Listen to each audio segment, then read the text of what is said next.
Good afternoon, council member.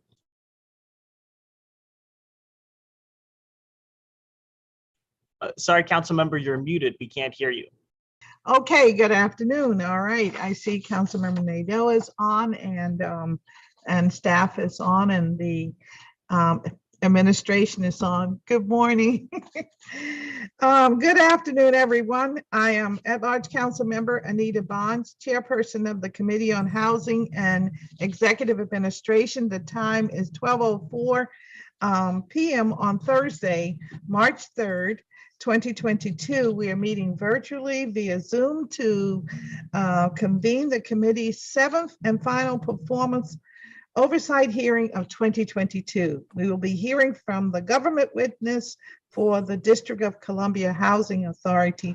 And today I'm joined by my colleague, Councilmember Brenda Nadeau, who chairs the Committee on Human Services. And we're going to do this jointly in this first part today because we are looking at the Housing Authority.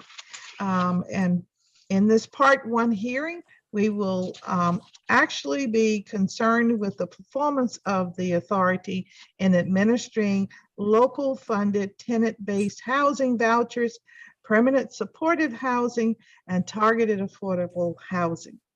At the conclusion of the joint hearing, the committee will take a break and then we will reconvene to hear more from the Housing Authority in all other aspects of their work. The Housing Authority is an independent agency and one of the city's largest landlords. It administers a variety of federal and local affordable housing programs targeted to district residents. Of course, today's hearing is directly about the Housing Authority's help its array of housing opportunities through the local rent supplement program in particular, but combating the district's high-priced real estate market. The Housing Authority really helps thousands of families in need by bridging the gap between low and moderate wages and the high cost of renting a home. The Housing Authority provides assistance to families through three distinct programs, including the public housing program that we're all familiar with, where individuals live on properties, and the Housing Choice Voucher Program, which is a federal voucher program, and then the Moderate Rehabilitation Program. Some of these aspects that I want to bring to your attention is specifically that the authority is going through specifically putting in place resettlement programs in our area. And there are several things happening all at once, including guiding a voucher recipient to large, mostly rent-controlled buildings, placing large numbers of formerly homeless individuals in the buildings, and housing formerly incarcerated individuals in some of the buildings. And these programs have generated a lot of discussion in community. So today we're going to talk about these programs and how they work for the general population. The authority is led by an executive director who is hired by the Board of Commissioners, and the board meets monthly and conducts its duties by passing resolutions that are required for approval of the agency's projects.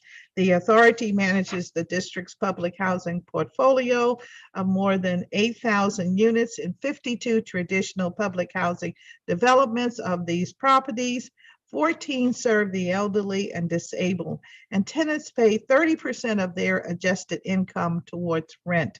According to the website, the average rent paid by a public housing household is approximately $250.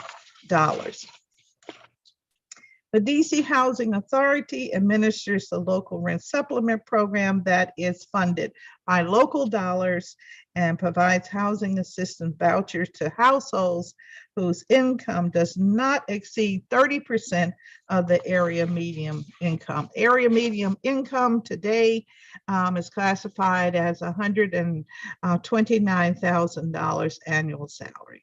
Altogether, the authority serves over 50,000 qualified low-income residents through traditional affordable housing, housing vouchers, and mixed income properties. And so with that, I'm going to turn to my colleague for her opening remarks.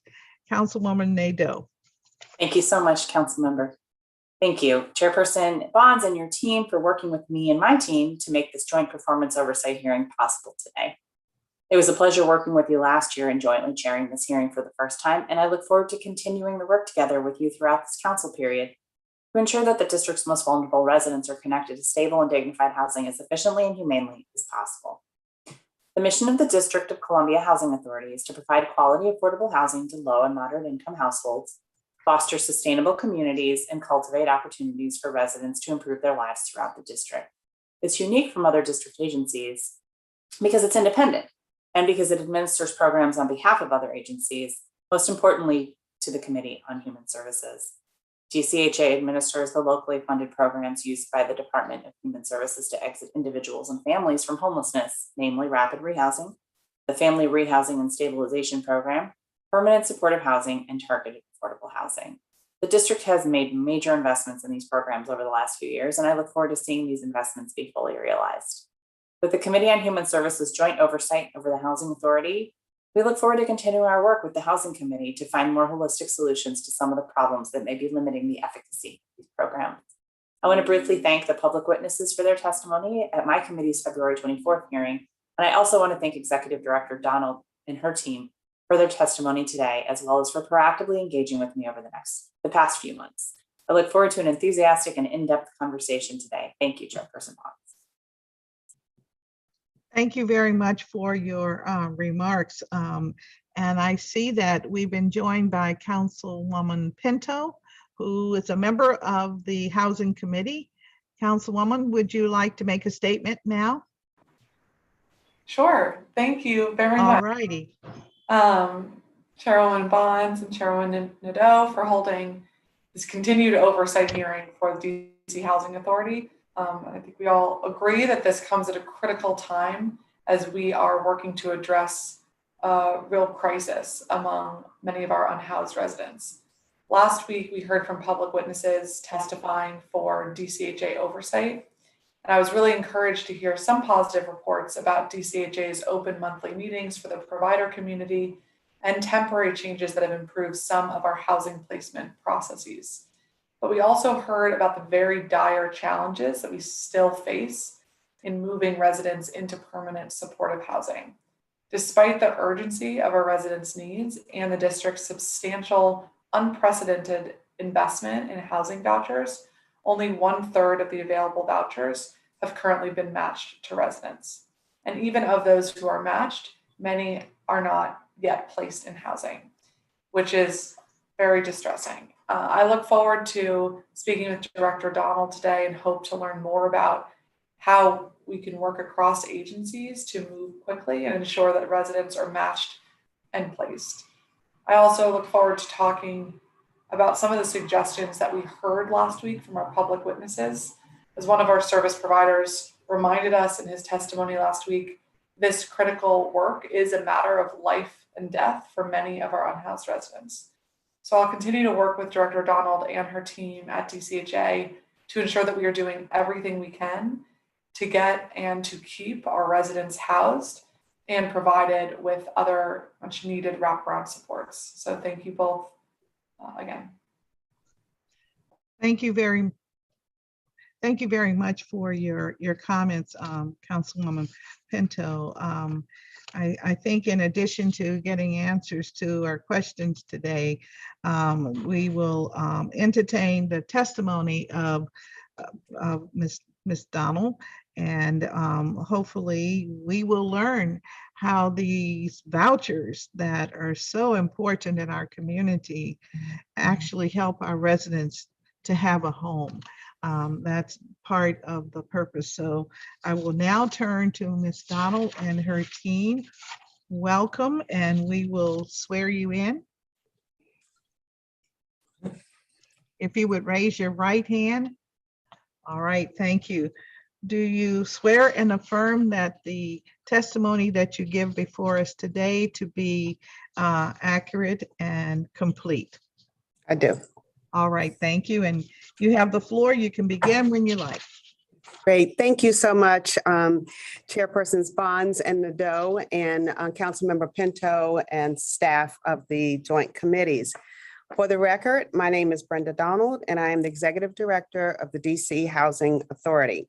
With me today are Chief Operating Officer Rachel Joseph, and also our new Senior Vice President of the Housing Choice Voucher Program, Latwita Smyers.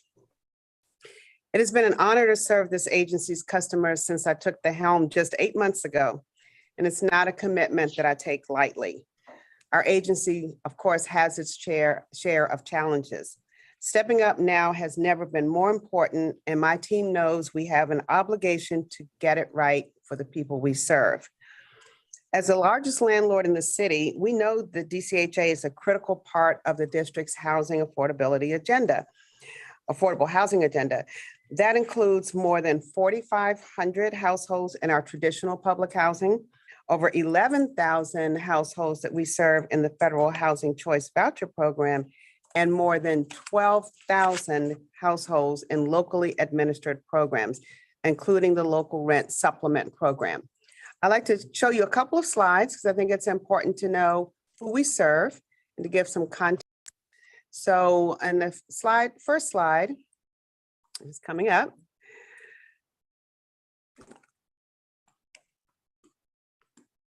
Ms. Donald, Yes. your picture has become very blurred.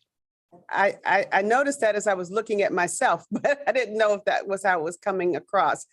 So we will fix that. Right now, I just wanted to turn your attention to a slide that shows demographics about who we serve.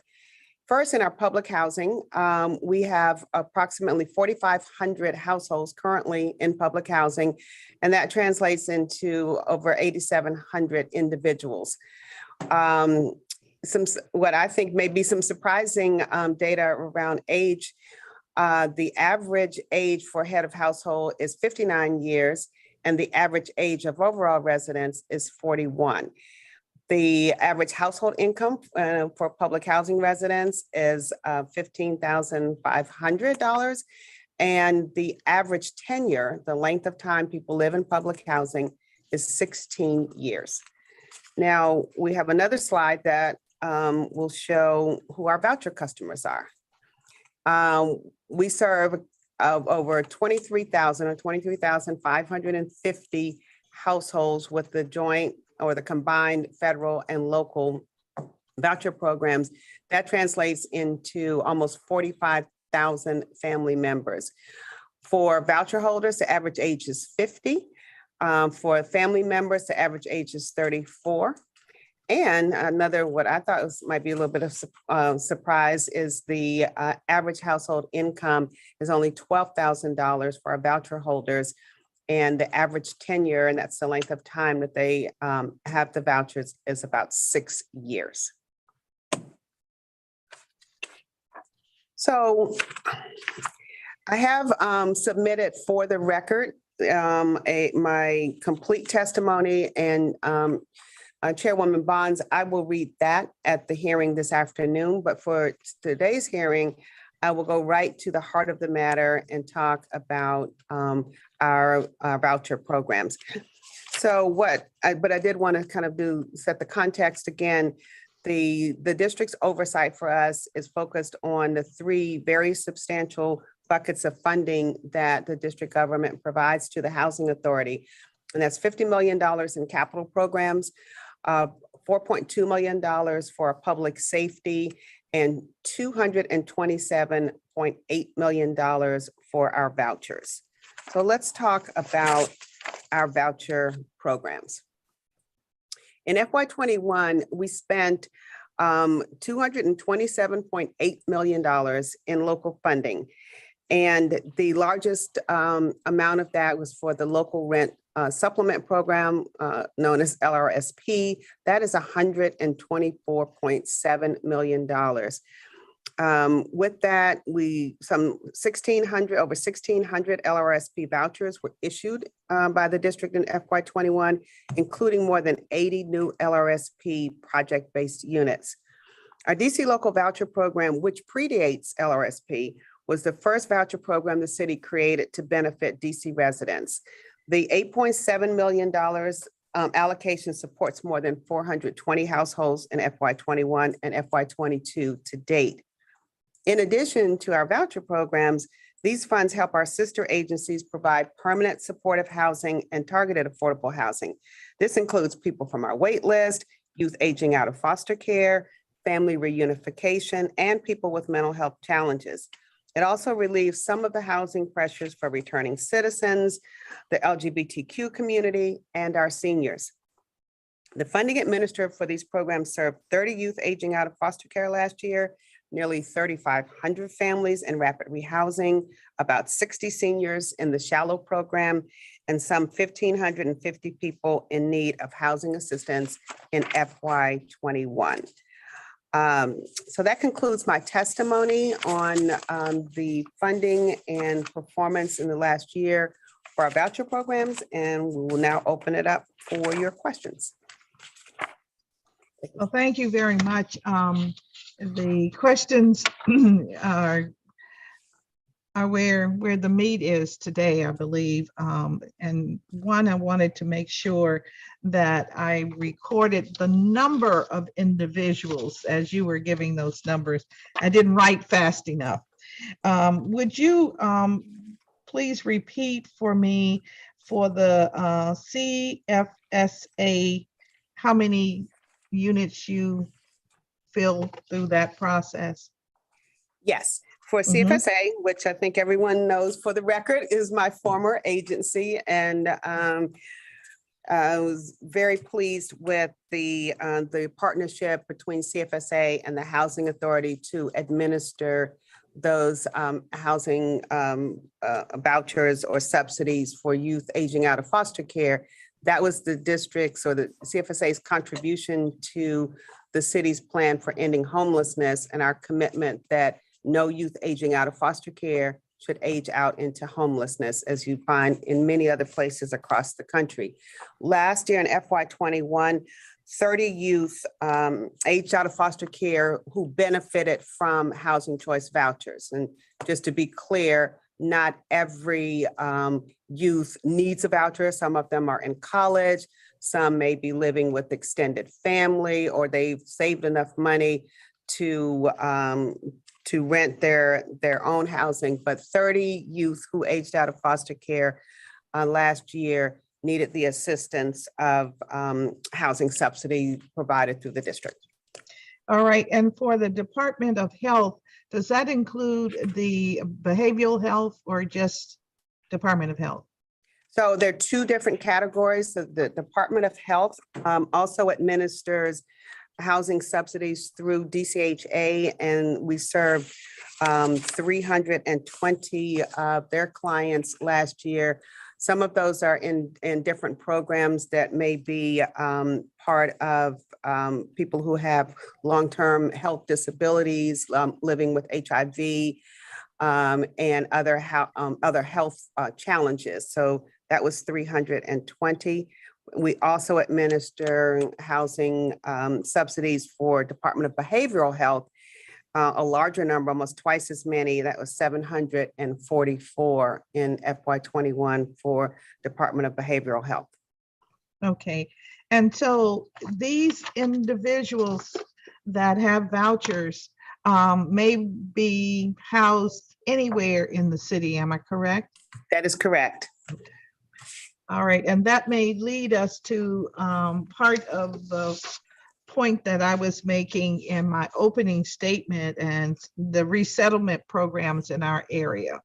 Tell us what the resettlement programs are so that the public is clear. I talked about some of the, I'll say, concerns that people have about the resettlement program, particularly those who are in rent control buildings where we tend to find the more generous number of available units at a I'll say a good price point or affordable price point. Right, and we in the agency don't use the term resettlement, so I just want to make sure that I'm answering your question directly. Are you referring to where we provide vouchers for people to move from one program to another, or who are being maybe discharged from institutions? Or I just want to be clear. I understand Yes, that term. I suspect, Ms. Donald, that when the public speaks of it, they've now categorized resettlement. In other words, coming back into community, into safe sanitary living conditions. That I do believe that it is all of those. Yeah. Okay, yeah, so there are some locally funded voucher programs that go to targeted populations, and that would be for returning citizens, people who are being discharged from long-term or even short-term medical care, so that they can avoid living in costly and perhaps not the best institutions.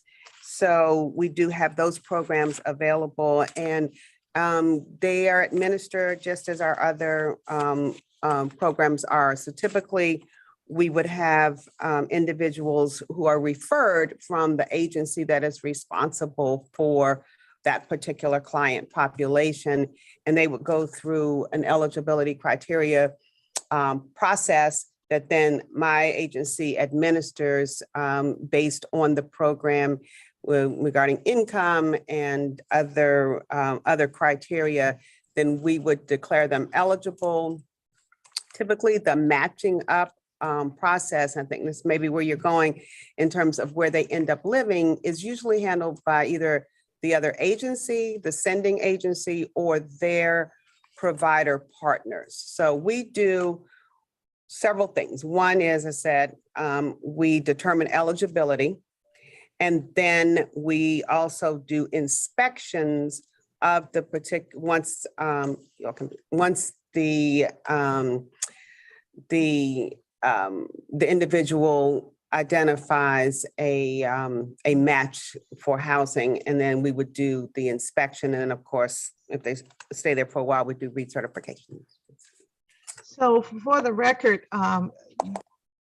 does the authority actually identify the living unit? We do not. All right. You do not. Okay. Yeah, that's from either, most of the other agencies who are the sending agencies, obviously, Department of Human Services is the largest one, has either their staff, and I think, but primarily their partner agencies, provider organizations who are working with individuals on to do case management and other supportive services. And they have housing navigators who help individuals to find housing. Their individuals also find housing on their own.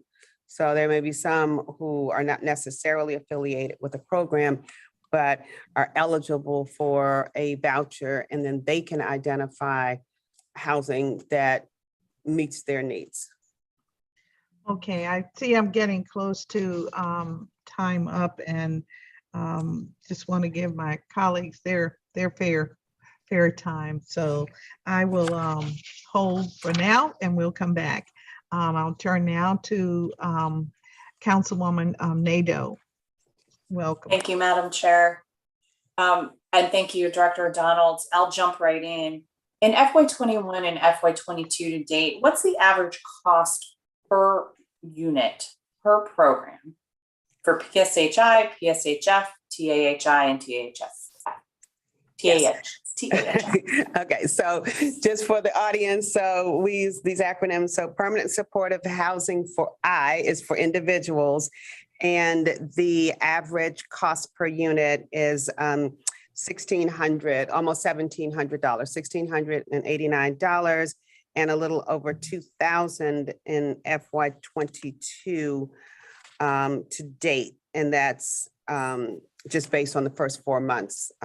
So a smaller number spread over a longer period of time, that may change. But for permanent supportive housing for families, the average cost is $1,827 and over a little over $2,400 in FY22 to date. Targeted affordable housing, which is another program, is administered by the Department of Human Services for individuals, is about the same amount, $1,829. And then the targeted affordable housing for families is a little over $2,000. Is that for FY21 or FY22 date? I'm sorry, that is for FY21. FY22 was almost $2,300. And for TAHI? 1879. 1879. Thank you. What's the average cost per unit by size of unit so that we can understand number of bedrooms in each of the programs? Yeah, and I will ask Ms. Myers to elaborate if my answer is not complete, but I think we calculate by total programs and not by unit size. Okay. Is that correct? That's correct. In both these, all 4 of these programs, are there any factors that have resulted in the average cost per unit going up or down? Well, it depends, of course, on which of the submarkets families lease up. And so for that, of course, the city is divided into 4 quadrants and 8 wards. And then there are a number of designated submarkets that common people would probably call neighborhoods.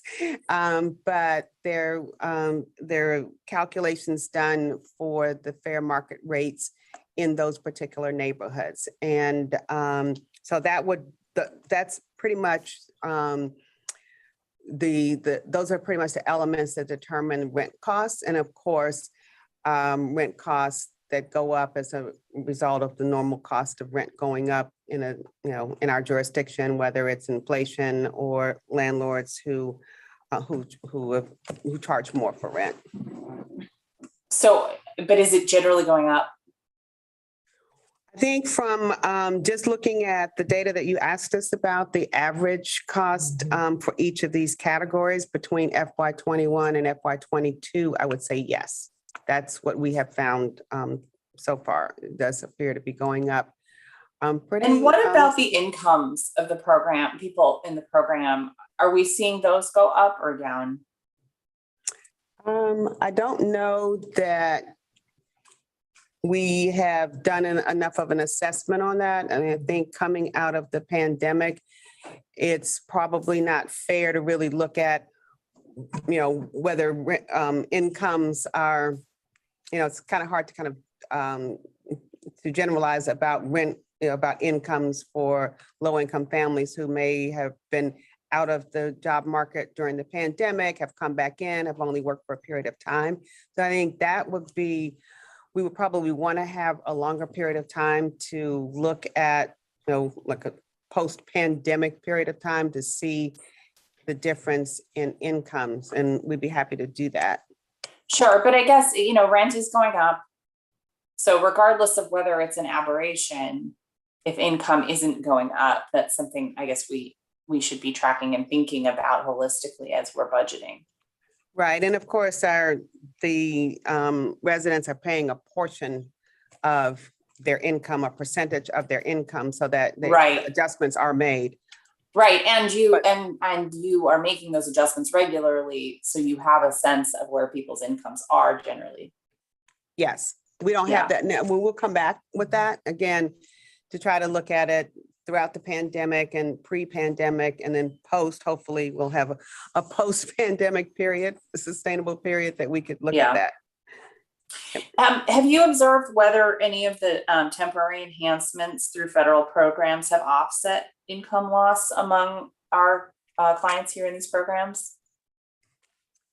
I don't know that we would have that. There were, of course, through the various federal acts, CARES and the other COVID acts where people got one-time lump sums. Sure. And then the continuing support and of the continuing the child tax credits that got spread for a period of time. Right.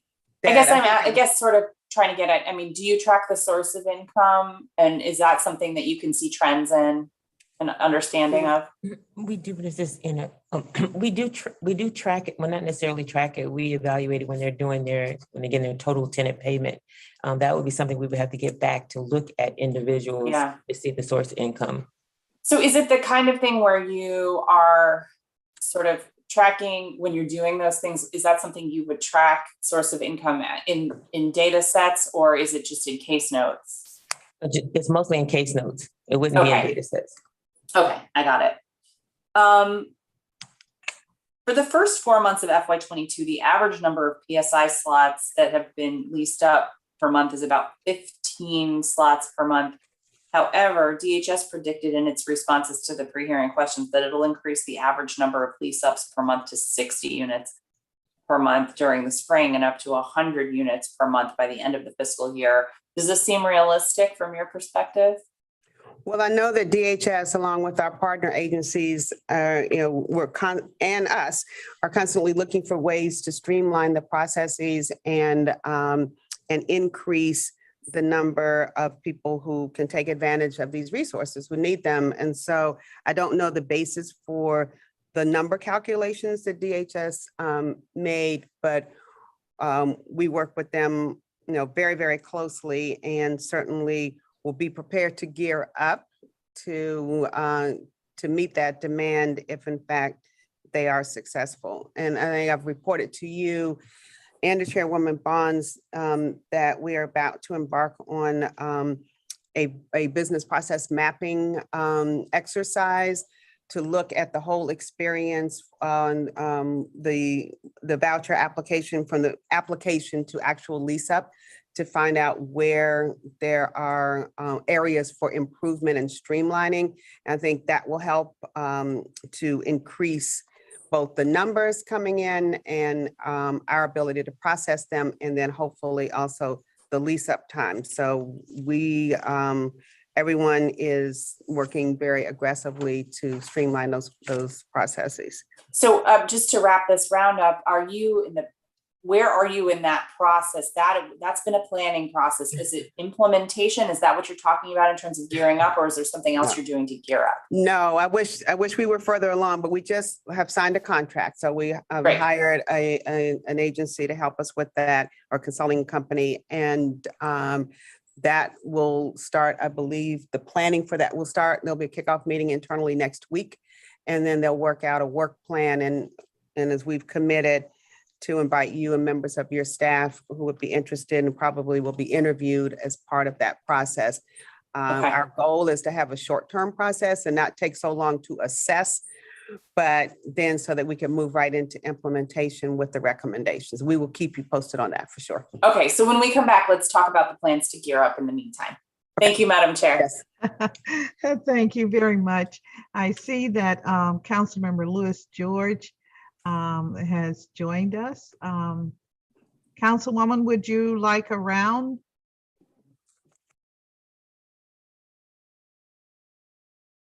Oh, perhaps she's straddling several. Oh, they're okay. All right. I am. I have 3 minutes, unfortunately, until I'm on education. All right. And so I'm going to go quickly here. I had two main areas of issues for me, which is 1, vouchers, and then 2, the condition, public housing repairs and conditions. On the vouchers piece, 1/3 of available vouchers have been currently matched to residents. And even if those matched, many are still not placed in housing.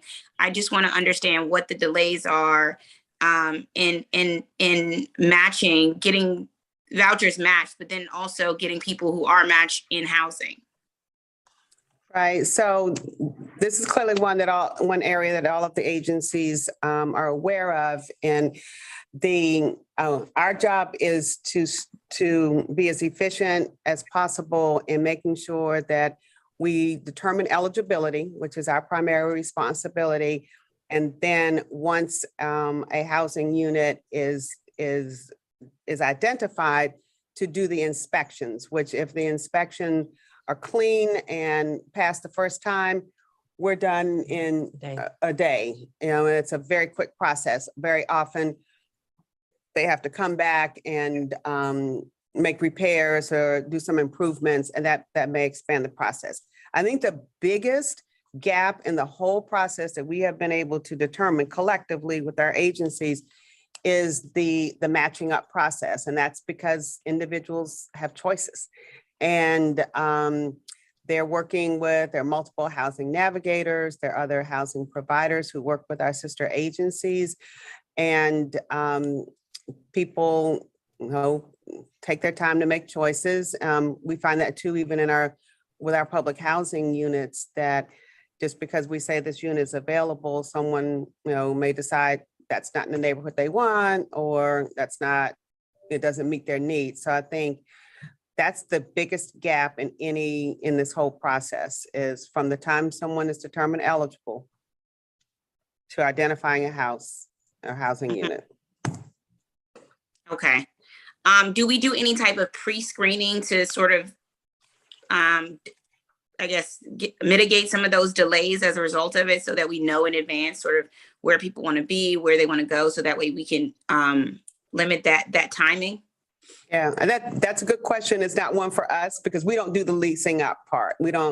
That comes from the agencies, DHS primarily, and their providers.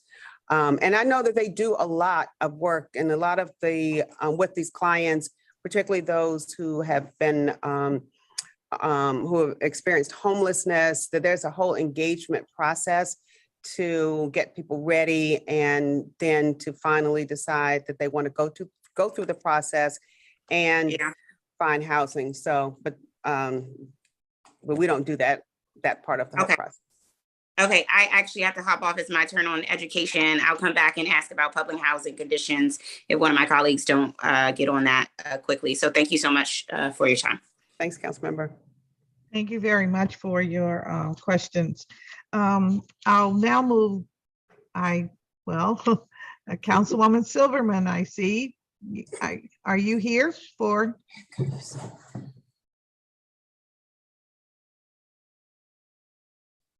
Yes, okay, Councilwoman Silverman.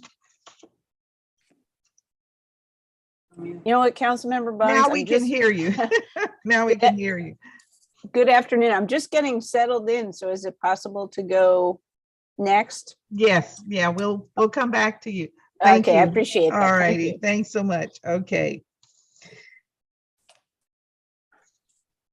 So Ms. Donald,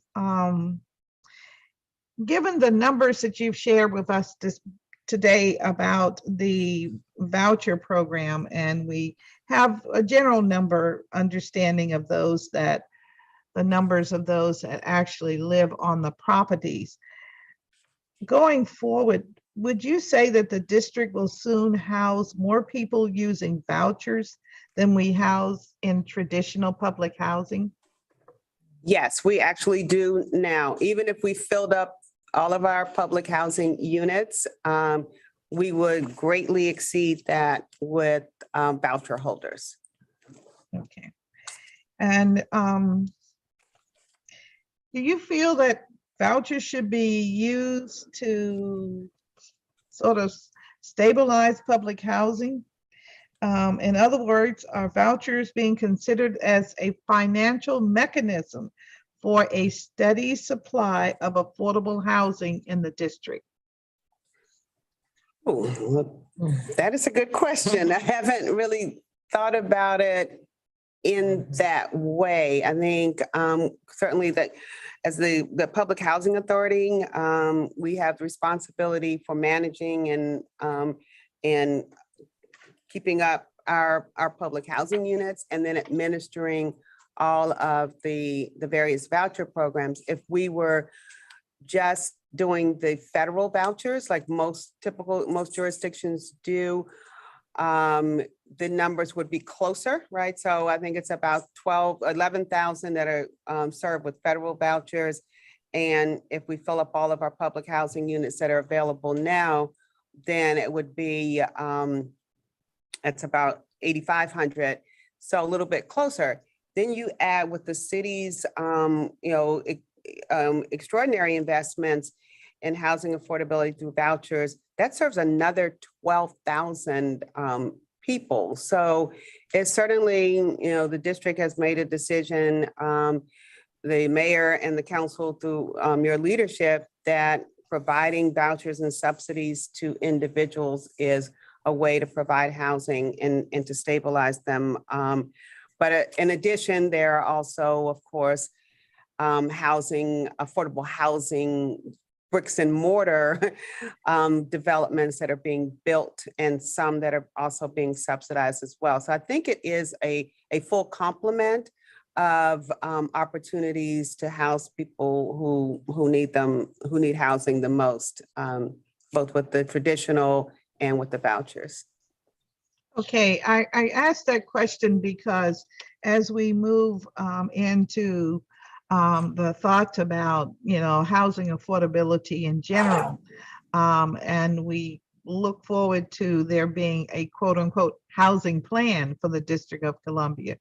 Currently, there's a plan that you undertake through the Housing Authority, and with a great deal of input from HUD. And then there is a plan that we do locally through the DHCD. And so I'm just trying to get a handle on, these different silos and how they really affect our housing market. And then there's housing that's done through the deputy mayor for, office as well. So when we think about all of these, it's about housing. I mean, it's fundamental. We want to make sure that we have and we are producing the housing that we need.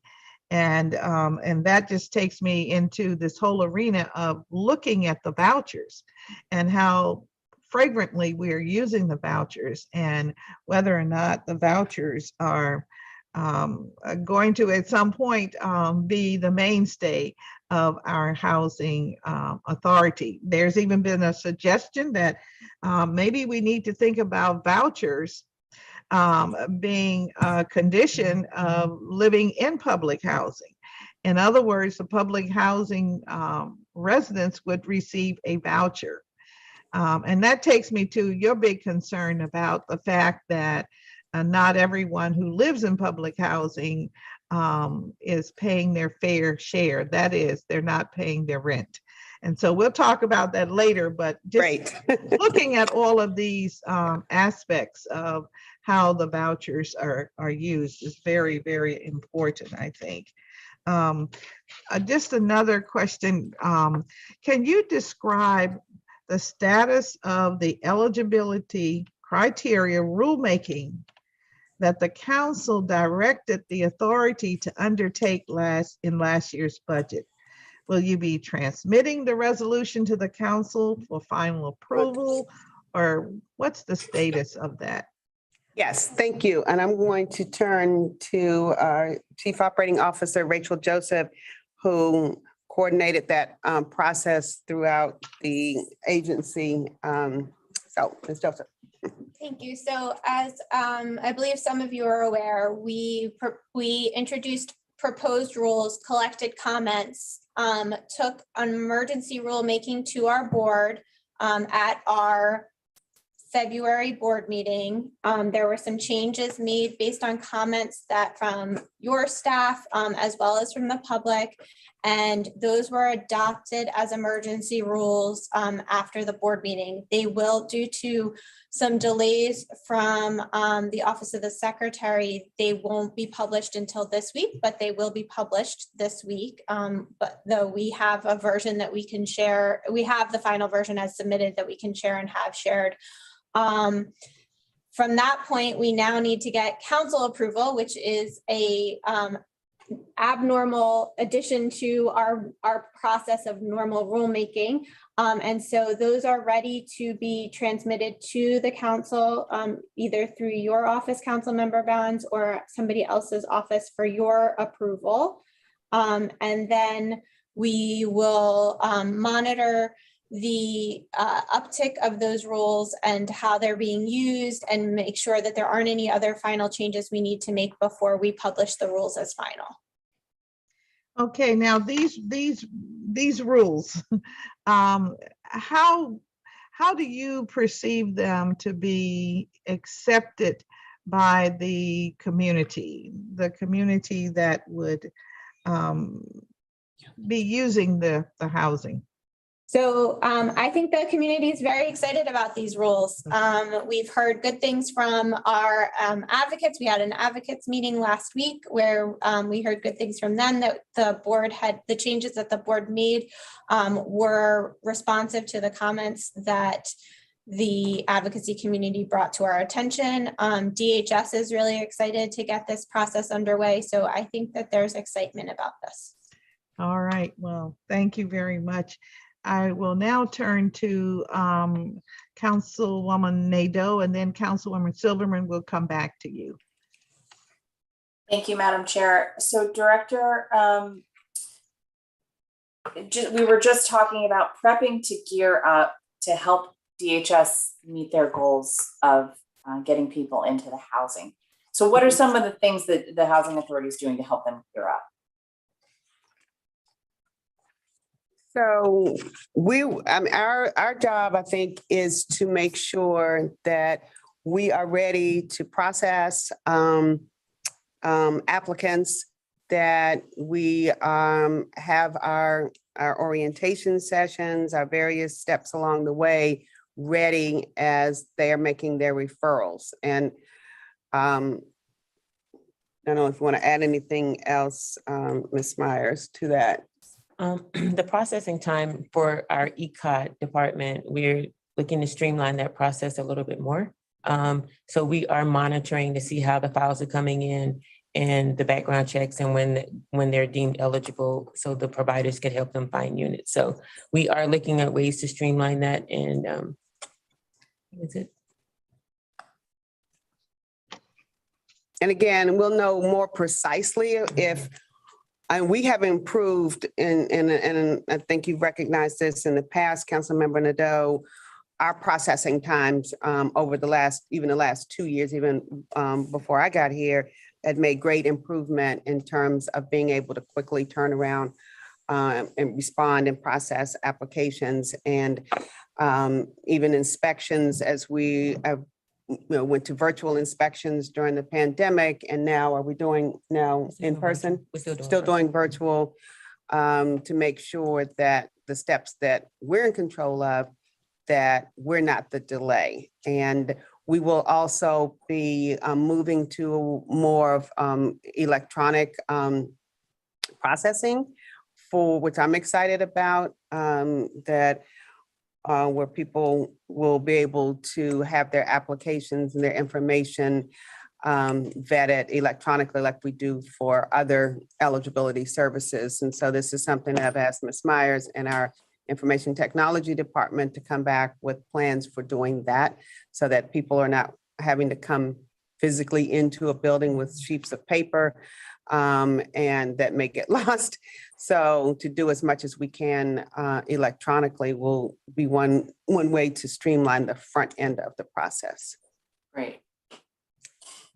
And do you think that all of the funds will be utilized this fiscal year? And when will we know if we're meeting that target? So we will, yes, I think we are on track. And when we are in the end of the second quarter, we can do a pretty good, which is right now, which is coming now, will give us a pretty good look at where we are. And then based on DHS's projections, we monitor that obviously on a regular basis, but I would say by early summer, we will know how we're trending in terms of, utilizing all of the dollars, which we did last year. Great, right. Little less money last year, but true. We're glad that we used it all. Yes. So for the first 4 months of FY22, the average number of PSH family slots that have been leased up per month is about 13. DHS is predicting that it's going to increase the average number of lease ups per month to about 30 for the rest of the fiscal year. Right, so we were prior talking about PSI, now we're talking about PSHF. So just if you could Is there anything different about families from what you've just been describing in terms of how you're helping get people housed, or your projections on spending the funds? Yeah, No difference. no difference. No, there's no difference. Until we actually do the process, business processes to see exactly how we can streamline it. And we continue to look at our staffing, then we'll be able to have a better answer once that consulting firm gets done. And what about for targeted affordable housing? Any difference in these processes or in your projections in terms of leasing up, getting people through the process? No, because our steps are the same, Mhm. right? Right. Our parts in the whole process are the same, no matter which type of voucher program they're looking at. Okay, you don't see any differences between the clients based on which program they're assigned to in terms of your end of the process? No, Not from our Okay. end of the process. I think the matching up, there would be differences and, my guess would be that families would match up, at least up quicker. Mhm. Just because there's a different level of motivation, the likelihood that they've been homeless for a long period of time is less because of all of the huge investments the city has made and the reductions in family homelessness. Mhm. But DHS and the other agents, the referring agencies would probably have more data on that. I've looked at it Okay. analytically. Okay. All right, let's get started on this. We may not get through this in 2 minutes, but let's try to start on it. In FY 21 and 22 to date, what is the mean, median, and largest time between first a submitted application with required documents and a completed initial interview as the first step? First two So I steps, sorry. think that yes, we have a general average of about 30 days. I know you've asked it to break it down in the different subparts, and we have the mean and the average for some of those, but Okay. 30 days. And then when you have from the initial interview and a completed document review and background check, which are the parts of the process, as an average of 3 to 5 days for the background check. And it depends if someone has lived in multiple jurisdictions. Obviously, we're getting information from other jurisdictions, so that could take maybe up to 14 days. But then our standard for completing all of the documents is 30 days. up to. Up to. It's up to 30 days, but considering how we've been streamlining our processes, it could take between 2 to 3 weeks. We have been working with several other programs, and not to disclose all of our, programs from LIPH and tenant-based, project-based, federal programs and local programs. Our ECOD team is working on all of these programs collectively. So generally, we want to give an estimated time of 30 days, but it's normally taking us about 2 to 3 weeks. So I'm sorry. So the first question was about the time between a submitted application and completed initial interview, and you said about 30 days on average. And then between initial interview and completed in between that and the background check is average 3 to 5 days, but you gave 14 days as the outlier. The outlier in 14 days, if they've lived in multiple jurisdictions for background checks, they may take about 14 days for that to come back. And then from then to the voucher orientation on average. And that's where we're coming in up to about like the 30 days inclusive. That's also about up to 30 days. And then from that to a completed meet and lease event?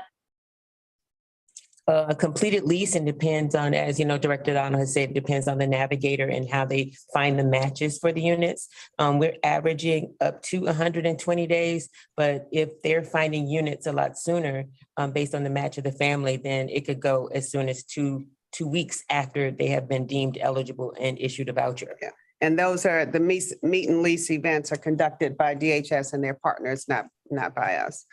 I see. Okay. All right. Well, let's pause there and we'll come back to it. Thank you so much. All right, thank you very much. We'll now turn to, I see Councilmember Lewis George, you're back.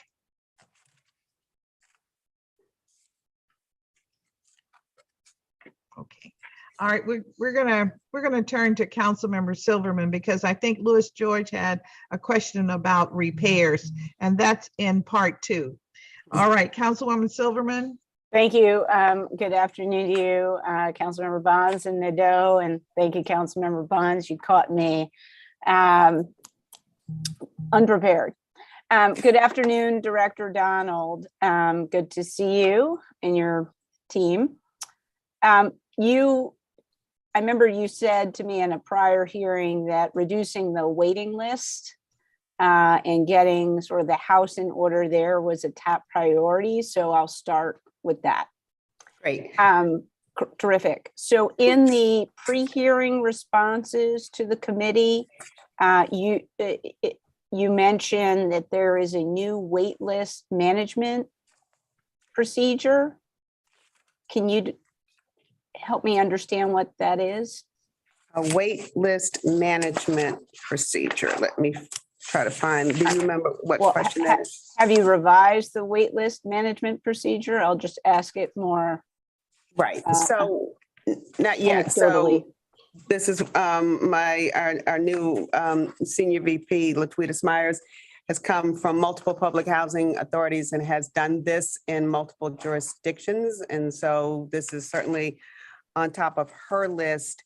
What we have done with the wait list before, and then I'll let her talk about some of the plans for going forward, is that we're in the process, we have been vetting the wait list to determine how current it is and to also determine where if clients are actually housed on the wait list or if they're actually still homeless, and to try to sort through whether or not an individual has applied for multiple options. So just for everyone's information, someone could apply on the waiting list, or they wouldn't apply for on the waiting list, but they would apply for either public housing, housing choice vouchers, or project-based, or as we call mod rehab. And so an individual who signed up for that some years ago before the wait list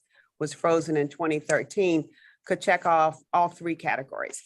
And that person will stay on the waiting list even if in fact they are housed, let's say in public housing, but they still may say, well, I'm going to stay on the waiting list to get a housing choice voucher. So we needed to understand that, to take from that large list of 43,000 people who were on the wait list when it got frozen, to understand who still is on the waiting list and what are their needs.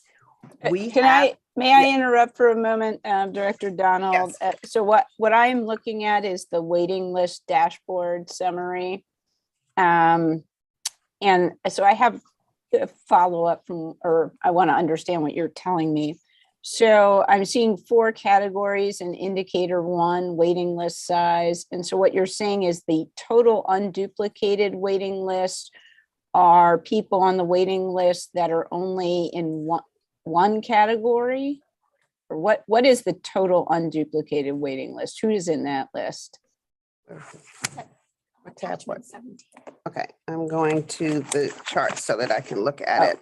Okay, the waiting list dashboard summary. Thank you, Rachel. So So you said there are 3 options: the housing choice voucher, the public housing waiting list, or the mod rehab waiting list. So what is the Yes. total unduplicated waiting list? We didn't total it. I think it is approximately 40,000. Yep. Who is in that list? How is it that? What is The that? total unduplicated wait list is 40,000. So, Right. so that means that they are not in any of the other lists. So, Okay, so that's the pure wait list. that's the pure waiting list. Yes, that's the 40,727 is the pure waiting list, no duplicates. So I see. On the 39. of that, we have I see. 37,000 that's in housing choice of the 40. Look in the current one. Okay, 37,000 of the Got you. 24,000 of Okay. public health. Okay. Yeah, I have no, I appreciate that. I have the numbers in front of me too. So Director Donald, you said you're vetting to determine whether people need housing. So are you starting with the old people who've been on there the longest? Yeah, that's the process. So The process for pulling off of the waiting list is the people who have been, so the date that they first got on the waiting list. Mhm. And our focus in this past year, past 8 months since I've been here, has really been on filling our immediate vacancies in public housing. And we have been pulling from the wait list for those people who identified public housing as their preference and then matching them up with available vacancies. So if someone signed on the waiting list in So are you, 2000, may I interrupt?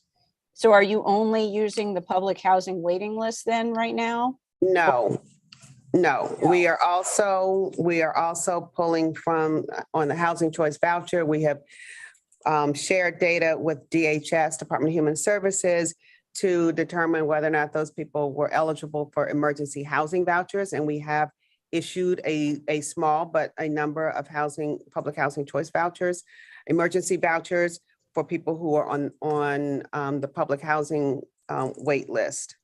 Okay, I want to ask you about some numbers that disturb me.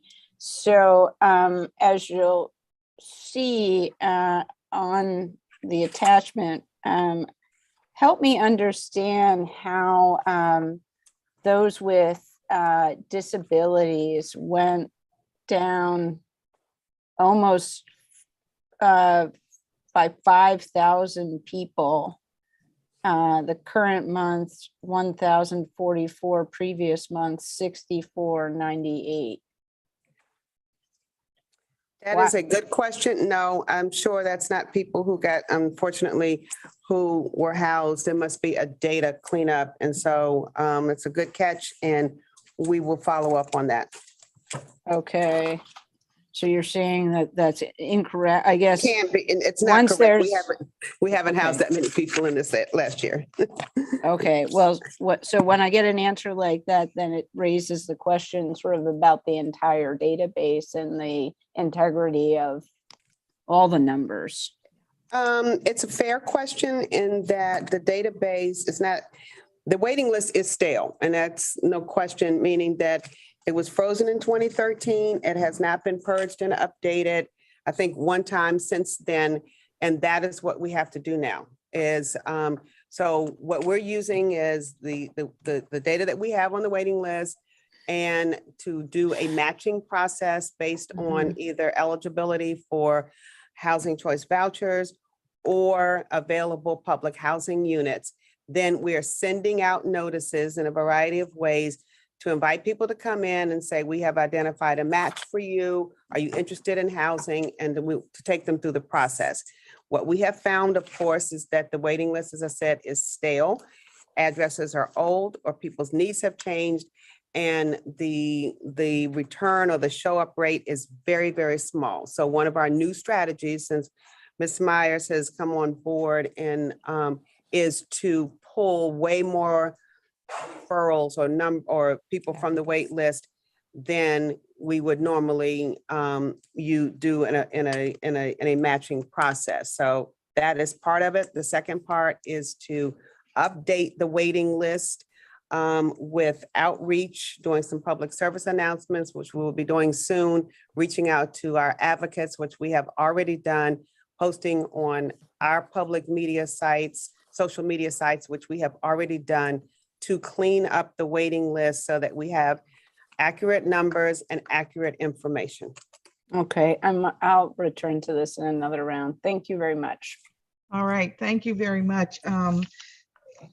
I see Councilmember Lewis George is back. We're doing the voucher now. And the second part of our hearing will be on repairs. Okay, There's an explanation. so should I wait? I should just wait for the second half on the, Yes, please. okay, I can do that. All right, thank you so much. Ms. Donald, the question and the answers regarding this wait list are very concerning, as has been pointed out. But I want to understand, are you saying to us that you are actually doing several functions simultaneously? Is that what is going on. You're cleaning up the list. Yep. The stale list, as you refer to it. And at the same time, as you find a live situation, you're trying to fulfill whatever that request is. Yes, that is correct. Okay. All right. So, all right. Well, if that's what you're up to, thank you very much. Trying to understand the different systems that we have operating.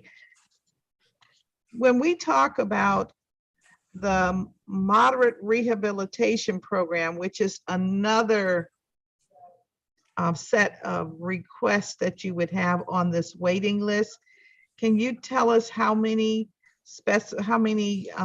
individuals specified that they needed that kind of adjustment in their living arrangement and were a part of the wait list? Yes, we have 27,000 people who have indicated on the waiting list who want moderate rehab housing.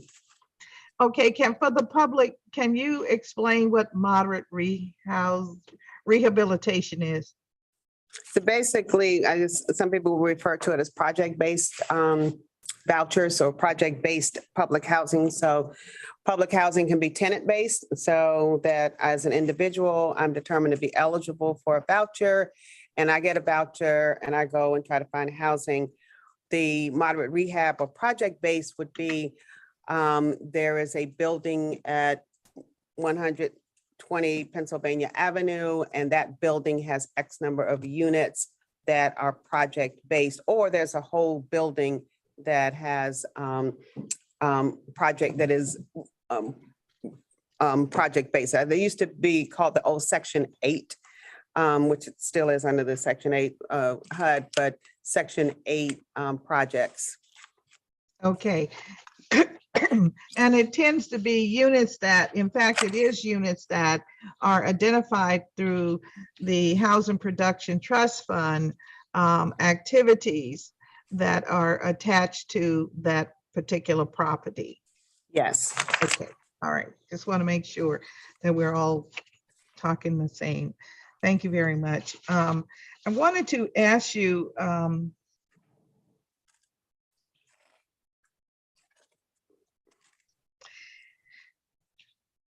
do you expect more local rent supplement units to come online in FY22 than we had in FY21? Is there some indication of their projects that have come online to date? And if so, how Yes. many units? There is a pipeline, as we call it, because as you know, and others probably as well, that it takes a while for these properties to be built. And so once funding is identified through the Housing Production Trust Fund and a project is established, then there's a whole set of processes to get those units online. I'm looking for the numbers of what came online this year and then what is in the pipeline.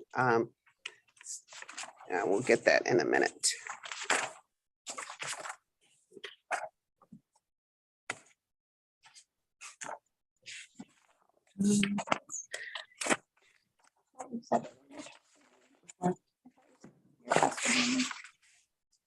I'm sorry, we're looking for that. Councilmember, if you want to go to another question. All right. So the number of project-based units and what is, what came online last year and what is in the pipeline, correct? Well, I really, yeah, No, I okay. guess that, yes, Okay. from your projects, yes. Okay, well, the other big concern that I have is, of course, I mentioned this a few times previously, the payment standard. Currently set at 187% of the family, I guess I'll say the FMR. Who sets it? And when was the last time that it was evaluated for reasonableness? Very good question. The Housing Authority sets it. HUD has a minimum standard for that at 110% of the fair market rent. Over the years, the Housing Authority has increased that. And I think the goal is to make sure that there was more housing opportunities available throughout the city for voucher residents so that they're not concentrated in necessarily low-income neighborhoods. And that also the sub-market was created to make those adjustments as well, or those accommodations. So I don't know when the last time when it went up to 187, I think it was in 2016, but we are currently doing an analysis. We have purchased a tool, a rent reasonableness tool from a reputable national company, Novo Gratis, and that we are doing the analysis now to make those adjustments so that the rents are more aligned with the actual market rates throughout the city. So the way it is now, if I were to go as a non-voucher holder to an address and say I wanted to rent a one-bedroom apartment, I will be quoted a certain rent because that's the rent for the one-bedroom apartment in that particular unit. Here comes the Housing Authority, and we have a range that then the landlord could choose, which is, of course, is always the highest end of the range, and it's really skewed. So we have to right size that, and that's what we are doing. We are completing the analysis in the next few weeks, and we will then determine how to implement this in a reasonable and fair way. And that's, it's going to be very important how we do that. Okay, so I just want to understand, you're saying that HUD standard is 110% of the rents in the jurisdiction. No, 110% is what we can go up to. HUD looks at the fair market rents based on the region, and based on the region, that's how they determine the fair market rents for our area. But the Housing Authority can go up to 110%. This Housing Authority, we have elected to go up to 187%. Exactly. Thank you very much, Ms. Myers. You put it out there, and that's where I'm coming from.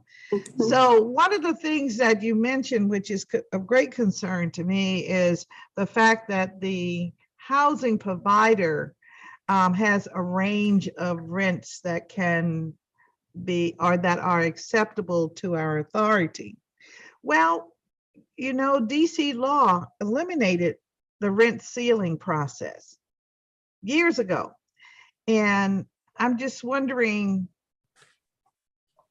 why the authority has created a subset of that and is using it, but we'll get to that. We'll get to that. My time is up. I don't want to be rude to my colleagues. So I will, so know that that continues to be a bone of contention.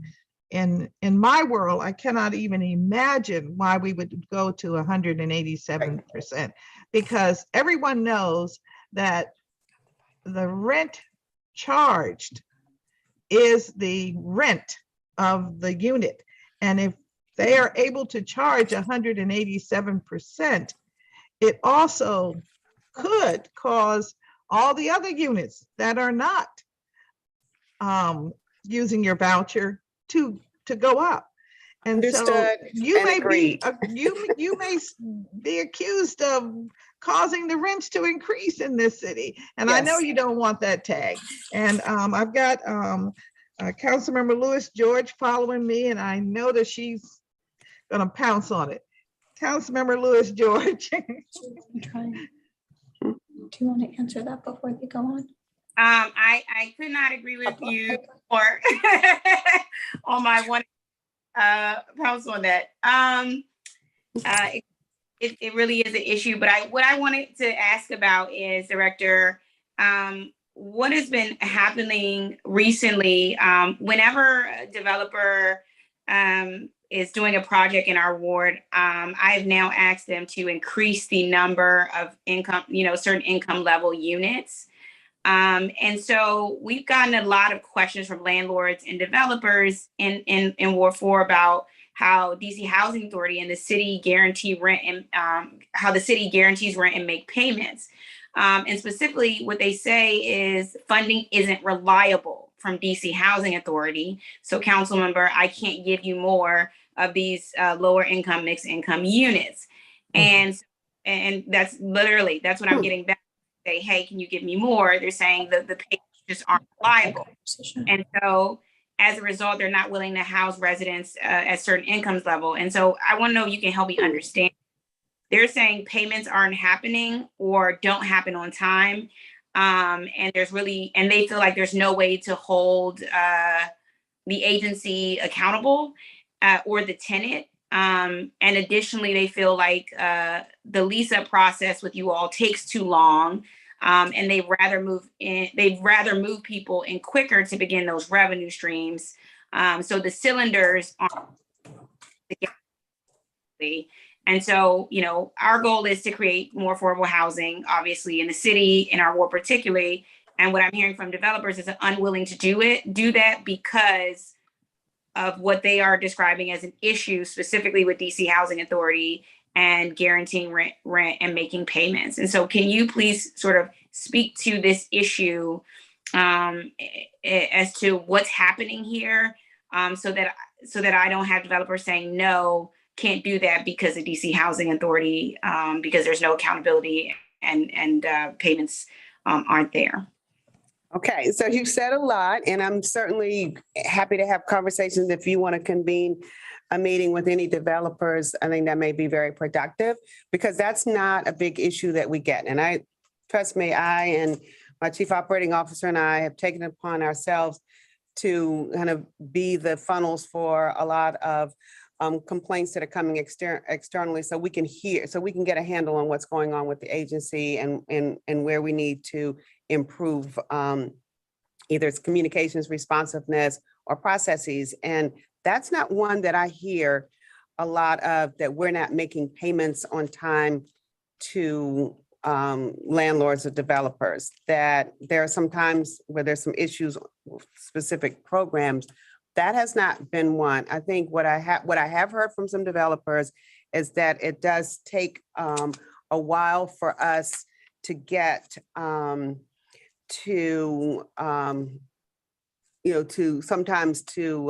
get through the inspection process and clearing a particular or approving a particular development for housing choice voucher recipients. And I think we have worked with them to improve that process, but we haven't heard that that is a systemic issue. And as I said, I think it would be great for us to understand, and if you want to convene or send the developers our way to understand what they're saying. And I make myself available for everyone so that we can get it, so that we can understand. Yeah.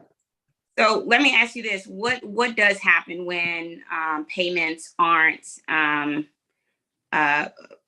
received? What, I guess, because that's what they're saying. They're saying when a tenant doesn't make the payments, what does DC Housing Authority, voucher tenant, obviously, what happens on your end? So it's a question about the tenant not paying their share, or because I thought what you said was the housing authority. So I think if that's the case, then I understand why it's not a big a systemic issue, that we're making our payments, but the tenant might not be making the payment. Is that the issue that they flag? Saying it's a combination of it's a mix of tenant as well as DC Housing Authority, and so I'm just trying to get a sense of what the process looks like as far as when you do on DC Housing Authorities and when these processes happen. I guess they said there was no way to hold the agency accountable, and so is there any what's the accountability process look like? There's payments made. There's always a way to hold us accountable. We're a public agency.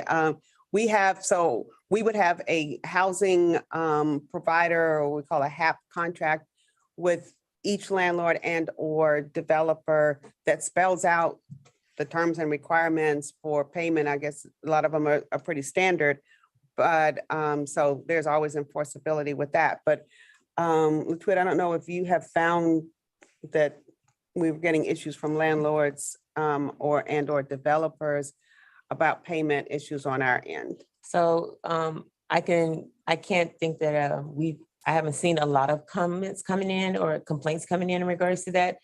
Some issues I do see is when landlords are trying to get direct deposit, and when we have to do direct deposit instead of them trying to get a check.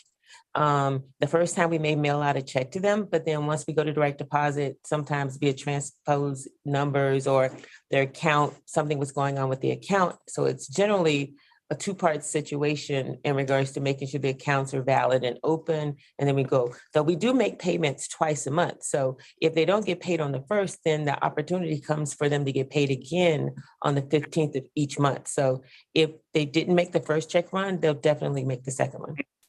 Okay. Okay. Well, thank you. I will follow up with your office on this. Yes. This is the feedback I'm getting back. Okay, sure. Conference on, housing in our ward. So I appreciate that. Thank you. Yes, we'd like to understand and make sure that we're doing what we're supposed to do. Yep. All right, I'll turn now to Councilwoman Nadeau. Thank you, Madam Chair.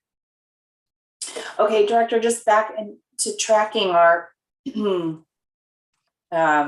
process here.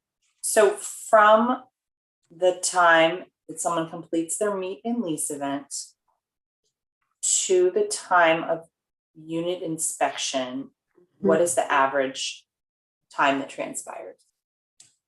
So time from eligibility, it takes up to 30 days. Now, this one's the inspection, once they have matched up their units. So that's, I think, a 24 hours for the inspection process, unless the inspection fails, as I mentioned earlier, then it depends on what needs to get corrected or improved, updated in order for the inspection to pass. And then that depends obviously on the landlord, but so that could take a week or so, but we do our inspections. Is it within 24 hours? Yeah. As soon as we get the inspections in, they're already scheduled out. A lot of the time comes in, the landlord is not ready for us to come out to inspect the unit. But as soon as the request for tenancy comes in, they call the landlord, schedule an inspection based on their convenience. Okay, so I just want to make sure that we're talking about the same thing. So I'm talking about the amount of time between the meet and lease event and the inspection. Yeah, so Well, it depends on if they match, if they select the unit, right?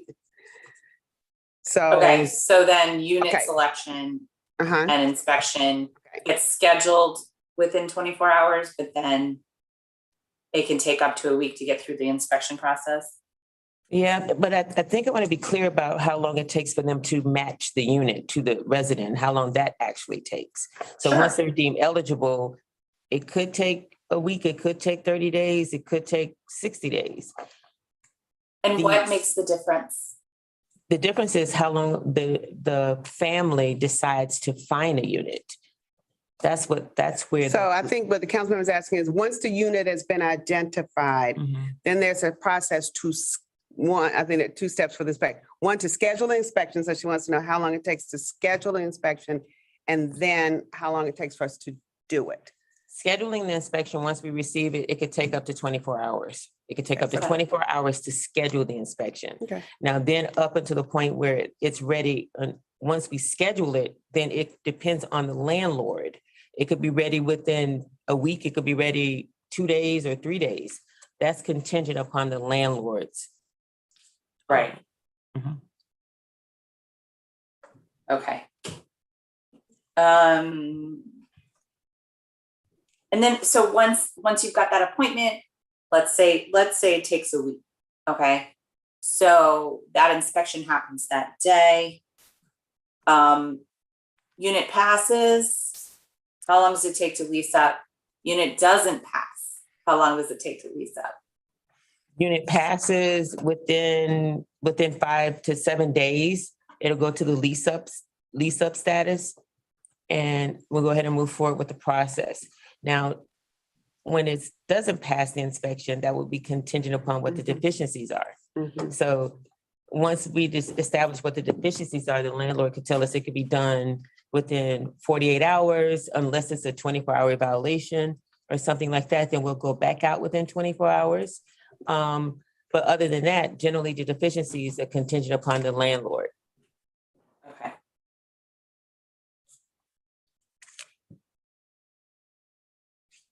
Is it common that the unit doesn't pass on the first inspection?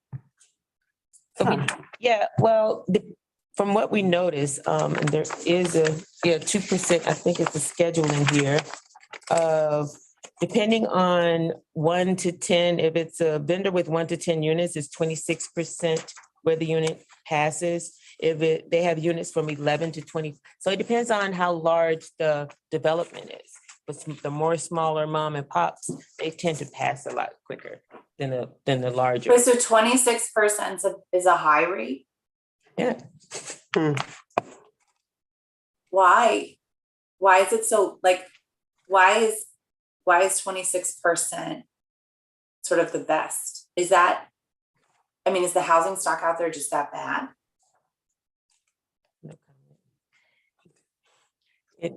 It's more challenging. I wouldn't say bad. To clarify, that ranges from 8% to 26% pass rate on the first attempt. So 26% is the worst. In the smaller units, 26% of the time they don't pass the first time. And I think that's less, that may be less, Councilmember Nadeau, about stock and about how regularly landlords are doing these inspections and that they know what they need to do. So we have a better pass rate for larger units, larger buildings. Oh, okay. I thought you were saying the opposite. I thought. Yeah, I think we are saying different. So let us get back. Let us follow up on that. But I think the fact that there's a percentage of units that don't, either a very large percentage that don't meet on the first or a significant, I think will go to part of the problem on the business process side, right? And we would need to find out what that is. Is it that our inspection standards are too stringent? I don't know. I'm not suggesting that they are. Maybe they are. Maybe we're asking for things that aren't necessary. Or is it that, as you say, the housing stock is that bad that you have so many who would miss? And it doesn't really make sense, since people can, choose housing all over the city, and some places are newer. And so let us follow up there to make sure it's an excellent question. We want to make sure we're answering it correctly. Yeah, and for We're doing sure, our I mean, analysis. Yeah. I like that this is going to be part of the business process review. I think that it's really important. I mean, you heard my other colleagues asking a lot of questions about conditions. It would be interesting to me to know too, I mean, like what you're saying, what are the things that make an apartment fail the first time that ultimately will pass? I mean, like, if it's some basic stuff that, say, in a home purchase, your inspector would also flag, but it would go to a punch list. Right. Maybe it's making it more akin to that, right? Okay. I'm glad you asked that question, because I wouldn't have necessarily have thought about that from that processing standpoint, but the percentages are surprising either way. Yeah. But yeah, right. we'll do that analysis. Absolutely. Okay, great. So let's flag that. What's the average time between a voucher match and a lease up? That still would be, I hate to say it, still would be on the on the tenant and the partners. So however long, if they already have houses or units available, then the turnaround time will be relatively quickly. But Do you it's know what the really- average is though? No, I will have to get back. Is with that you. the 120 days? Well, that's the longest that we've given them that we've noticed, but I prefer to get back. Okay. Then, Okay. so just want to wrap this, we've been trying this series of questions for 2 rounds, so let me just wrap this really quick. Okay, And then we can move on from it. The average amount of time between a submitted application and completion of the eligibility determination.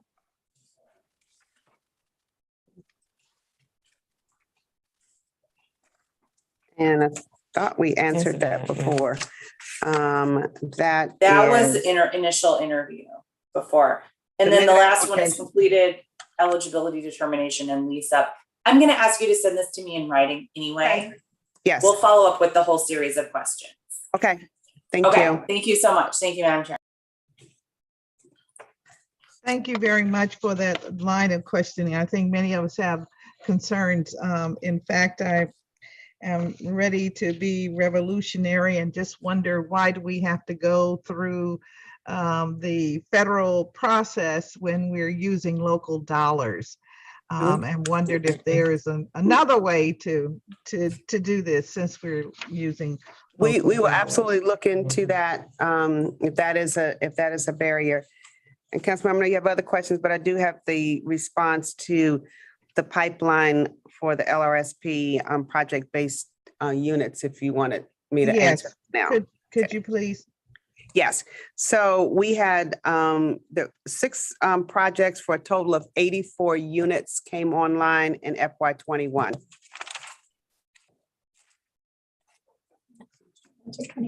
Okay. And Now how we many have- do you? Okay, I'm go sorry. right ahead. I'm We have sorry. 14 projects that are slated to come online in FY '22. And that would be over 300 units. So a big surge in '22. Mm-hmm. Mm-hmm. Okay, well, thank you very much for that. I guess if I go back to the order, I will now call on Councilmember Silverman, and then I will take a little more time with my turn. All right, since I missed the turn. Okay, Councilwoman Silverman. Thank you so much, Councilmember Bonds. Director Donald, I'm going to return to the wait list. So we have 39,000 people on the unduplicated wait list. And I understand that it's outdated, but it still shows a big need for housing. So in fiscal year 21, according to the committee responses to committee questions, just 1,557 households came off the DCHA wait list into housing. So how does that that seems small to me. But tell me, is that the same as prior years? Is it more? Is it less?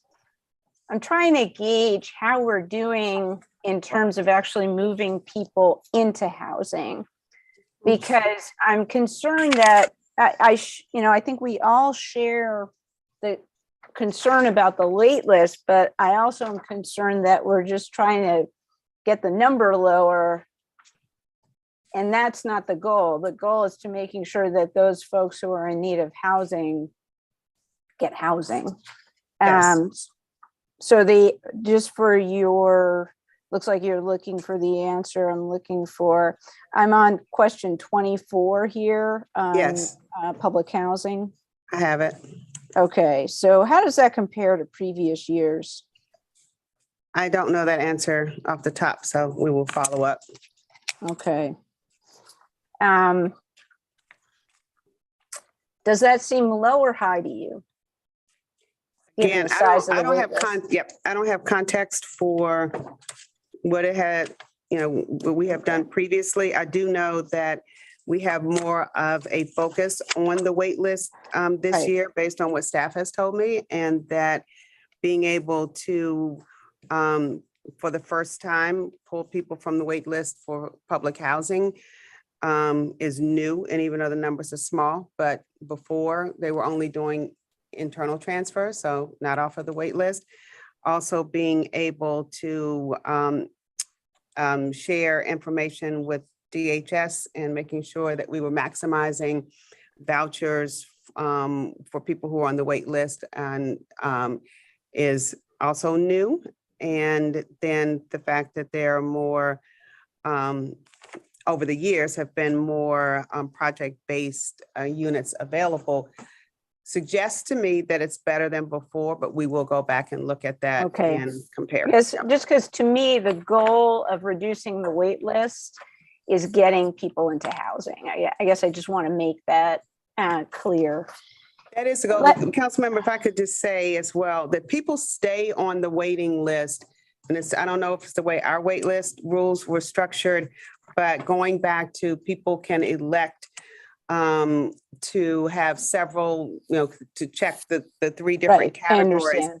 They are housed. So I just want to point out that, it's. Well, I understand, 15,000, Director but Donald. I think it's important on the record that of this wait list, 15,000 people of this 40,000 wait list are housed. So I just think that's really important for the record to say that it's still a large number, but it's not as small as we've only moved 1,500. How do you people know up. that 15,000 are housed? We know at least 15,000 that match up with our programs where we administer vouchers or they are in public housing. We have done that matchup.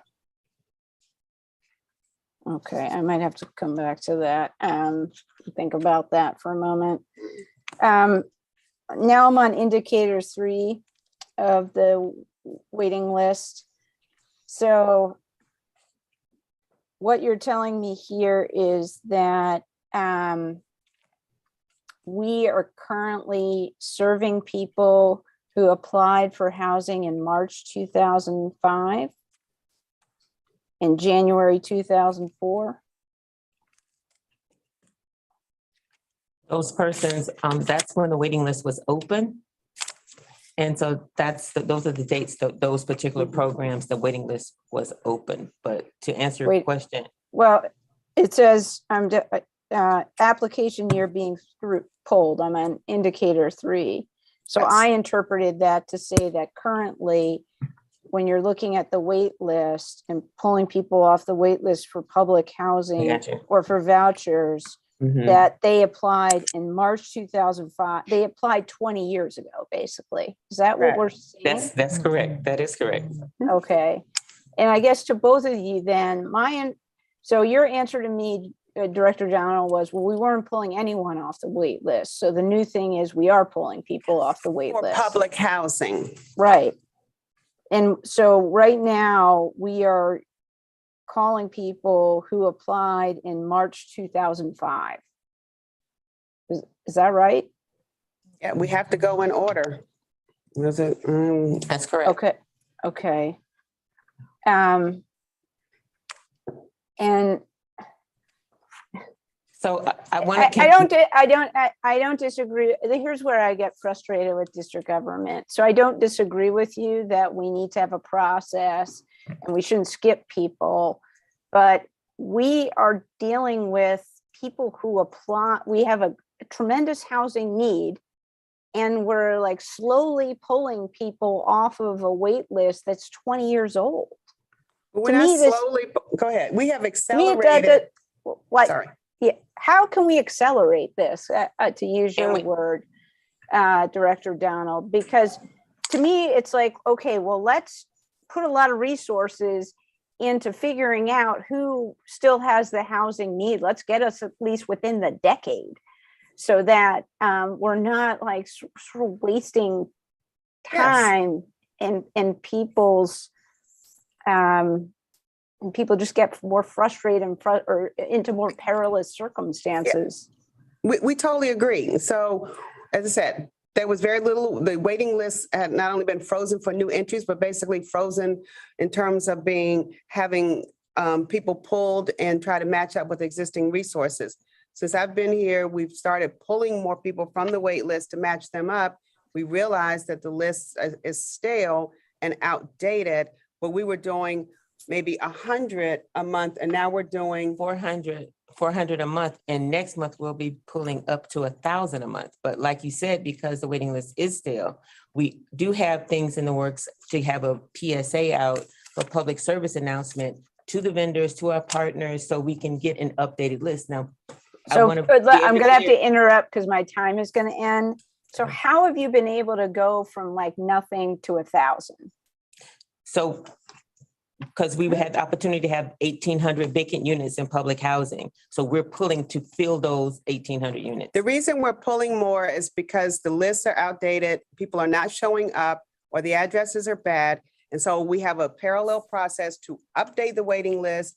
At the same time, we're going to just pull and make referrals and try to clean up. So we're doing, as Councilmember Bonds mentioned earlier, we're doing both at the same time. And so that's the way to aggressively get through the wait list and to make sure that the people who, the 15,000 who are housed, we need to check and see, are you fine with being housed where you are? Then some of those names can come off the wait list. Or people who have never shown up, go to the bottom of the list where they're inactive, so that we have an accurate number, and so that as you as legislators know what we're actually looking at in terms of people who need housing and still need the same housing that they signed up for 20 years ago.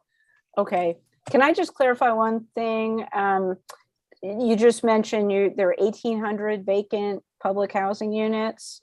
My Yes. understanding was most of those vacant units were vacant because they were in some state of disrepair. A lot of them are, but not, we have So the how are we breakdown of those. placing people in units that are unhealthy? We're not living placing people. environments? We have a process of where we are modernizing and updating vacant units at the same time. And right now we have about 150 units that are ready for people to move in tomorrow. So that's the matching process. So if you're on the waiting list and you said you needed a 1-bedroom apartment in an elevator building, we're pulling you off the wait list and saying, hey, we've got X number of units, here's where they are, and trying to match them up. So that's the goal, that we first fill up the ones that we have ready now. And then we have a very robust process this year to bring online another 700 units so that we can move people into those units as well. And that's through our capital program and through our public housing turnaround unit program. So that's all Okay. going on at the same time. Okay, thank you, Councilmember Bonds, for giving me a little room to follow up. Thank you. Thank you very much for your questions, and thank you all for your answers. You know, I guess I thought I knew a little more about the vacant units that are in public housing and how they were being used. I thought that they were We being made some used progress there. Okay. first and Very foremost to take care of the needs of those that currently live in public housing, but I guess not. I guess Yes, they ma'am. are being. Councilmember Bonds, I just want to say for the records, you and I have talked about this, and to be real clear, we are doing that as well. So I think one thing for this committee and for the public to know is that we know the needs are so great. So we're not doing things in incremental fashion. We're doing multiple things at the same time. So yes, we are making sure that our residents who are in public housing now, who are in units that are subpar, and certainly anybody that's in a unit that has really poor conditions, that we are moving them into vacant units that are habitable. So we are not holding out. So this, I just want to be clear. We are not sitting around holding out units for this group or for that group. We are matching up needs. We have some prioritization for those who are in public housing, who are in units that do not meet health and safety conditions, or there are a few other criteria, and as well as those who need accommodations for people with disabilities. So absolutely, we're doing that as well. And we're backfilling and updating and modernizing units. So it's a very all-out strategy in this next year. And that has not happened before. That's what I'm being held accountable for, to make sure that current housing, public housing residents live in habitable units, and that we are filling our vacancies with those from the waiting list. We have room to do both, and we are.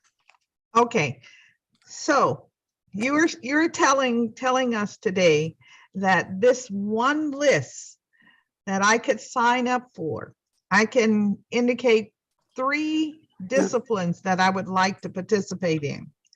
And that you have figured out how to take this list and operate each of the 3 disciplines simultaneously. So In other words, if I am number 23 on the list and I signed up in 2007, you know, it should be my turn, because a few years ago when we talked with the authority, they indicated they were on persons who had signed up in 2013. Okay, so to hear that we're now going back to 2005 is a little concerning. And I'm with my colleague on that. And it just makes me wonder, which is what I've said since the time that I was told that the list was closed. Why do we say that the list is closed and just say we're scrapping the list? If you want a public housing unit, here is a list for you to sign. If you want a voucher, here is a list for you to sign. And if you're living in, as you call it, subpar standards now, here's another list. And it just seems to me, by giving so many choices, it leads you to be a little confused as to, you know, because you're going to contact the person. But I think that in order to have housing, and particularly affordable housing, some of the onus has to be on the individual. And the individual is not updating their file. That's what you told me. They don't update the file. So somehow we have to hire individuals to update the file. But if you need housing, you should update the file. And since you're not doing it, start an individual list for this, number 2 and number 3. Then you have something that you can work with, because trying to give the committee appropriate feedback, correct information in this kind of discussion is very difficult, because we will want to make financial adjustments if we can.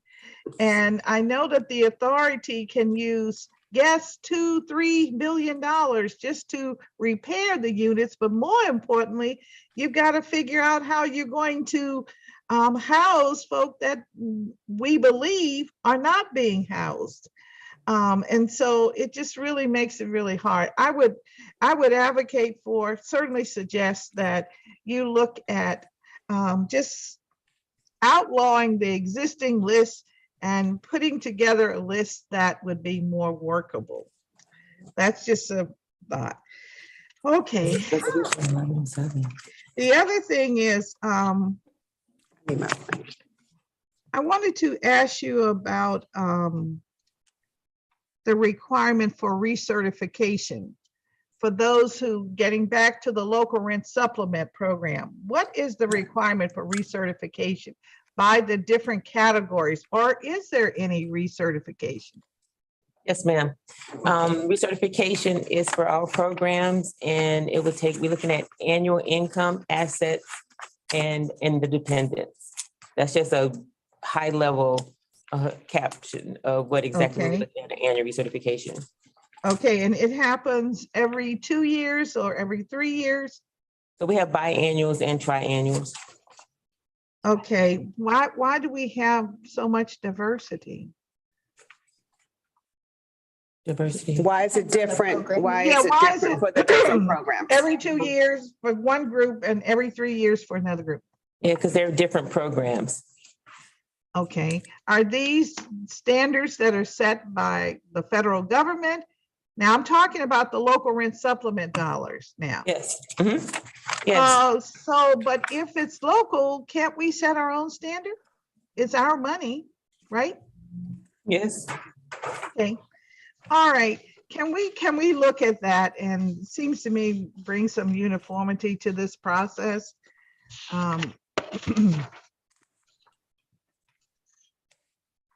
Yes, we will look into that. Okay, now you mentioned annual income and the income of dependents, which are the primary categories for recertification, correct? Yes. And I guess therefore they're the primary categories for application. Yes. Okay, is there anything else that is it issue of citizenship or anything like that that we have indicated as a requirement in order to get a local rent supplement voucher? We do ask for, their IDs and birth certificates, social security cards if they have, but fortunately, so Rachel, can I bring up self-cert supplements? Yeah, they're the ones who, Okay, Yeah. so I want to make sure. So fortunately, the BSA, I am new to the area, so you have to forgive me for the acronyms. The BSA just passed self-certification. We're getting ready to do an implementation plan where some of the things, if the applicant does not have that information, that we're going to allow them to self-cert. And in that way, it will help the process a lot quicker and Okay. make it more efficient. All right, and so when you begin this implementation, which will be during this fiscal year, is your thinking? Yes, ma'am. Okay.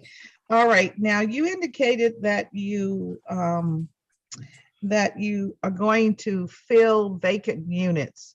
So if they're on a list for a public housing unit, anyone who's on that list would then be eligible to take one of those units, correct? Yes. All right. Okay. Can you please provide to the committee some analysis of the size of the units that you have occupied with voucher holders? Local rent supplement voucher holders, not the choice, not the federal choice, but the local rent supplement voucher holders. I think that would be very helpful. Okay. And please go deep so that it's not just the tenant base, but all of those categories, like project based and sponsor based. the bedroom size, Councilmember? Yes, bedroom size. Yes, yes, ma'am.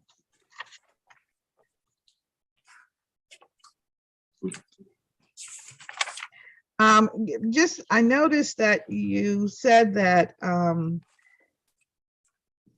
in one of your replies, you indicated that the current average of 84 days is between the time that the voucher is issued by the originating agency, human services, behavioral health, whatever, 84 days, and the time that the client is actually placed.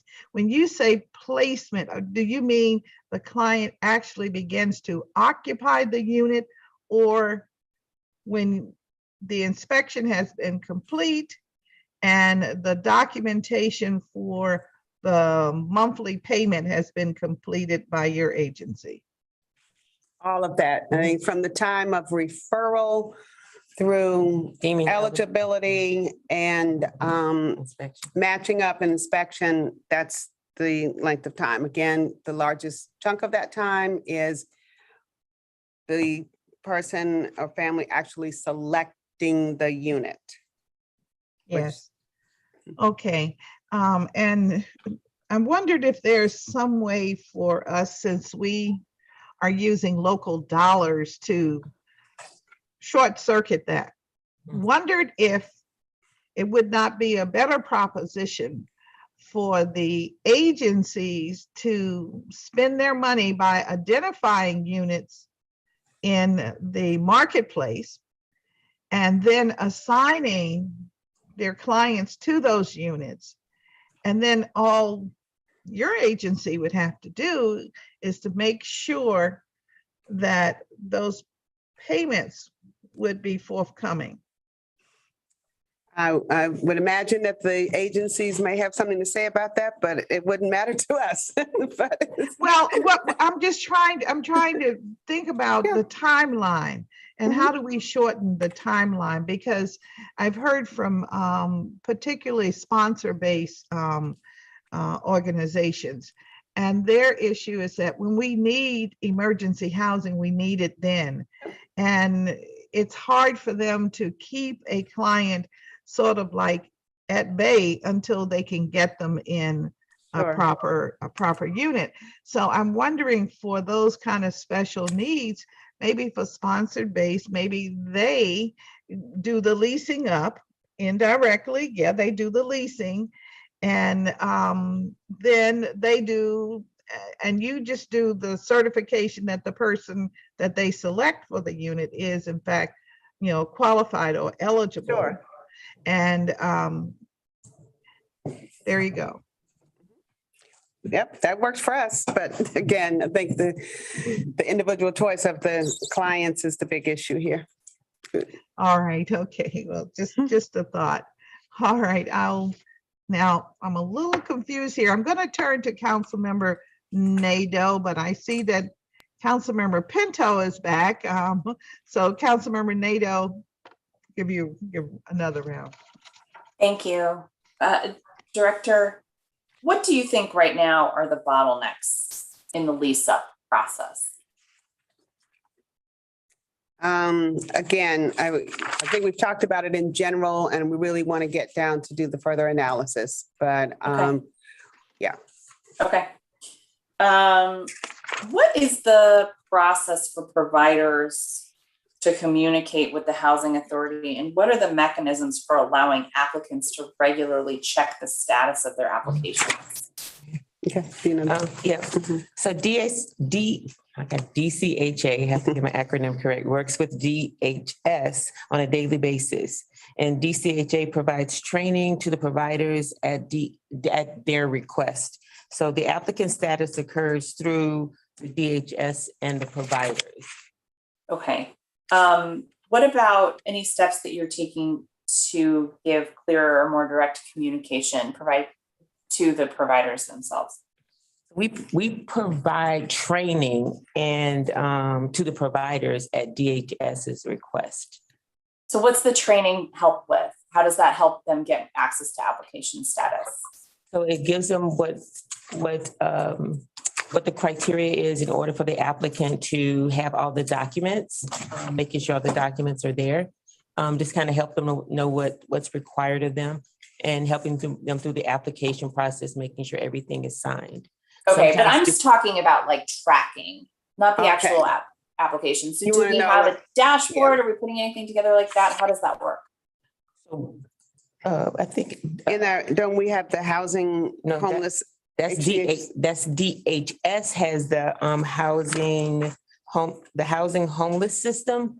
So DHS is tracking it through that, so we can. Do you mean HMIS? No, I think it's called the housing homeless system. HTH. Okay, so there isn't a public or provider level interface where they can see the status of the application with DC Housing Authority? No, they have their own tracking system where we kind of coordinate and talk with them where they are throughout the process. So it's like by conversations? No, this literally says the housing, HTH is the housing homeless system. Okay, so you're saying that providers should be accessing that through DHS, but there are inputs from the housing authority in there? Yes, well, they are helping with the tracking process. So once the application gets started, then in there, that's a way that DHS is tracking our process through our communication to let them know exactly where the application is. Okay, so it's not an integrated system per se, but you're providing input to it so Yes. that DHS has the most up-to-date information to provide to the applicants and their providers? Yes. Okay. Do you think, I mean, in your interactions with applicants, does it seem like they have access to that information, or is it something they're constantly asking you for? So it's mostly the provider. We really work with the providers and our sister partners through that. So if anything is missing on the application, we kind of work through them. But in terms of the status of their applications for their clients, does it seem like they are able to access that info, or are they asking you for it? So the provider has the information, we provide it to them, and they're able to access it through their provider. So the client is mostly interacting with the provider. Yes. Right. So since you guys are interacting with the provider and the client's interacting with the provider, then the key here is the information that the provider has access to. So you're saying that they have access to almost everything they need through DHS. My question is, do you think they do, or are they asking you questions they should already have the answers to? From the groups that I've seen, they seem to have the answers. The providers are giving them the accurate answers or answering the questions to the best, because we're having weekly meetings with them. We go over one by one to talk about each one of the individual persons, and then we'll see what's going on. We give the information to the provider, they take it back to the applicant, and that's how the correspondence is going through. I see. So that's not through that tracking system, though. That's through your interactions with them in the meetings. Okay. Yes. We're going to flag that one. I'm not familiar with the tracking system. So again, I think that let's look at that as part of the. As part of the business process review. Yeah, because, obviously, I'm going to ask you about this next, we're adding staff to make everything work better. You've been hiring up, but, the more you can automate systems, the more you make them more transparent, the less humans you need to convey information as well. And they can do other things. Yes. Exactly. So where are we on the 10 FTEs the council funded to help ramp up the program? So we filled 8 of the 10 positions, and we're in active recruitment. Great. What percentage of individuals being sent to the Housing Authority for lease up process are coming from PEP-V at the moment? DHS need to provide that data. We don't know that data. Okay. And we know the entire match to lease up process was more efficient for clients placed in PEP-V last year. Has that still been the case, or do you not know that because you don't know where they're coming from? Right. We don't know. Okay. We don't have that. Okay. In the last year, have there been any changes to the training the DCHA staff that work with clients has received? So has there been any change to the training of your staff working with clients? No. No. Okay. Oh, my iPad just died. So why don't I, while I get my tech together, I will wrap my round and let Councilmember Silverman go. Councilwoman Silverman. Oh, I'm sorry, Madam Chair. I'll give it back to you to recognize whoever you like. It's fine. I live collectively. Councilwoman Silverman. That's okay. Councilmember Pinto can go. I can do some yoga exercises in the meantime. I think Councilmember Pinto's next. Is that right? You're next. Oh, am I Pinto, next? yes, okay. made a statement and left, and now she's back. Okay. Okay. Okay. Thank you. So I want to return again to our previous round, Director Donald. So you were explaining to me that the reason why you've been able to increase the velocity of getting people into housing is by leveraging the vacant units. So who does the inspection on the vacant public housing units? That is the Housing Authority? We do our own, I believe.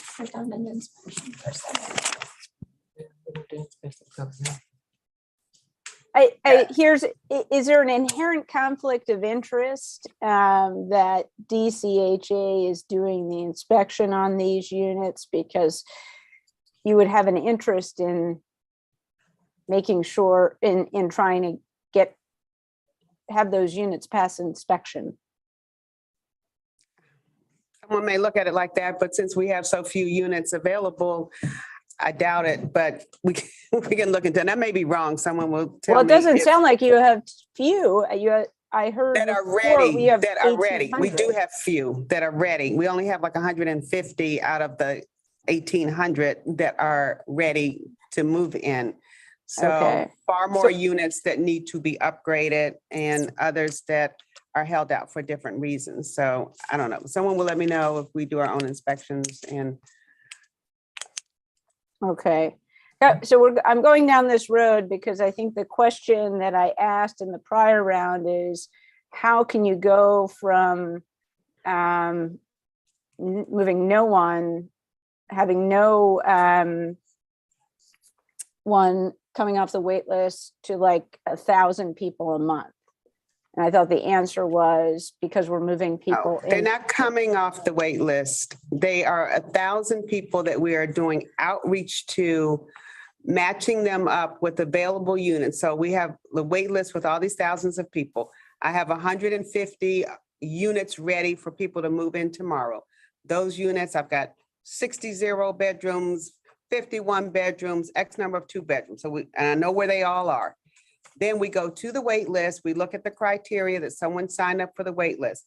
I need a 1-bedroom apartment in an elevator building. I would prefer to live in Northwest. We have a database that matches them up with everybody on the list that meets that criteria.